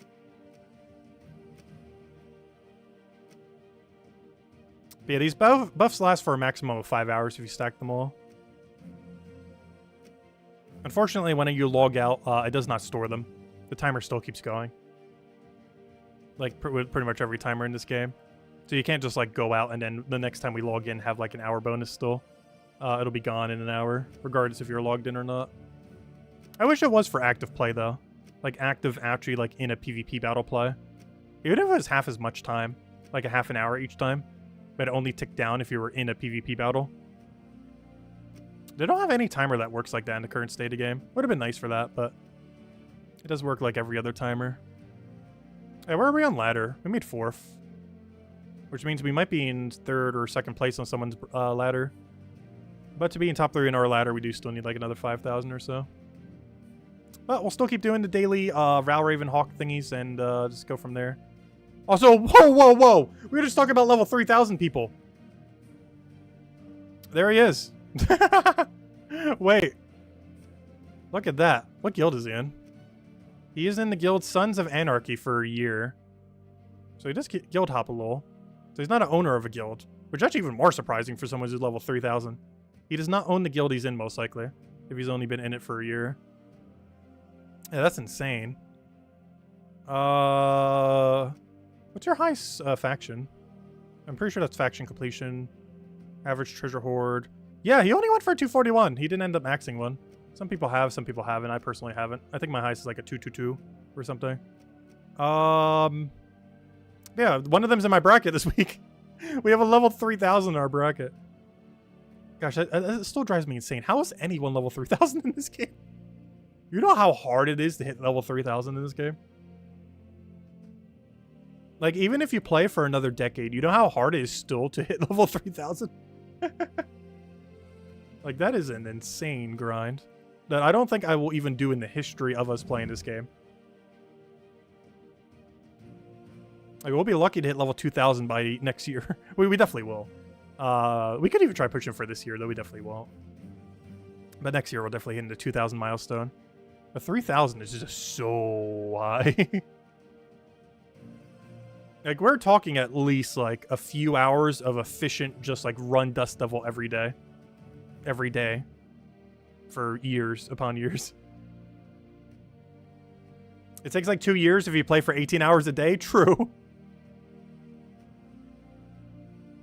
So I'm pretty sure most people aren't playing that much. Like, this is definitely a game that you just pick up, play for a little bit, pick down. While it does have a lot of mechanics that allow you to infinitely grind, I don't feel like this game was ever made to be, like, sit down and just infinitely grind. But that being said, they literally just added a mechanic to do that for 5 hours on end today. But that's because PvP was already kind of one of those locations where you would do it. It's one of the few locations. I didn't Explore 12, so maybe they should add some mechanic for that for Explore 12 now. Or maybe in a higher level Explorer and do some kind of new mechanic with it. But anyways, guys, we're going to be calling it for now. Hope you all have a wonderful, wonderful rest of your week. Oh, how many sigils do you get? You get 2 per Val Hawk. Yeah, so you get 6 total per week. Or per day, I mean. You can get 3 new Hawks per day. They drop 2 sigils, so you can get 6 per day. It's really sad that we aren't 2,000 yet. Well, we've been playing quite a bit less in the last few years. Like, I would say on average, we only play for like 20-ish hours a week, if that. Compared to in the past, where we would play for like 50, 60 hours in a week. We definitely play a lot less these days. But it's mostly because we have so much supplies that I don't feel the need to grind. Like, if this said 0, 0, 0, like, you know, we'd be grinding like crazy to get those up. But we're just at such a comfortable point that, you know, we kind of just chill and just go through the motions with it. We don't really have as much of a need to, like, super ultra power grind. We sometimes do for newer content and other stuff like that. But, like, a lot of older resources, like, I feel no need to go rush to, like, 30,000 or to 50,000 gems or 100,000 gems. Our stack is pretty comfortable. Like, it would be nice if we had, like, a 6-digit number there, but, you know, it's not really that needed. It's in the current state of game. But anyways, guys, I hope you all have a wonderful week. I will catch you guys soon. We did a recap video as well before the stream even started. If you want to catch that, that was almost an hour long. Though most of it's recapped within the first half an hour. I put it into 3 different sections. One goes over the video preview for the patch. Next one reads over the entirety of the patch notes. Also, they're in the description of that video as well if you want to just go check them yourself. And then the third section is kind of just like a first impressions of the patch. Since technically us starting the stream was not actually our first impressions.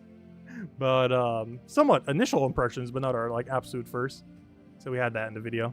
Anyways, guys, I'll catch you guys later. Hope you all have a wonderful week. Goodbye, everyone. Thanks for watching.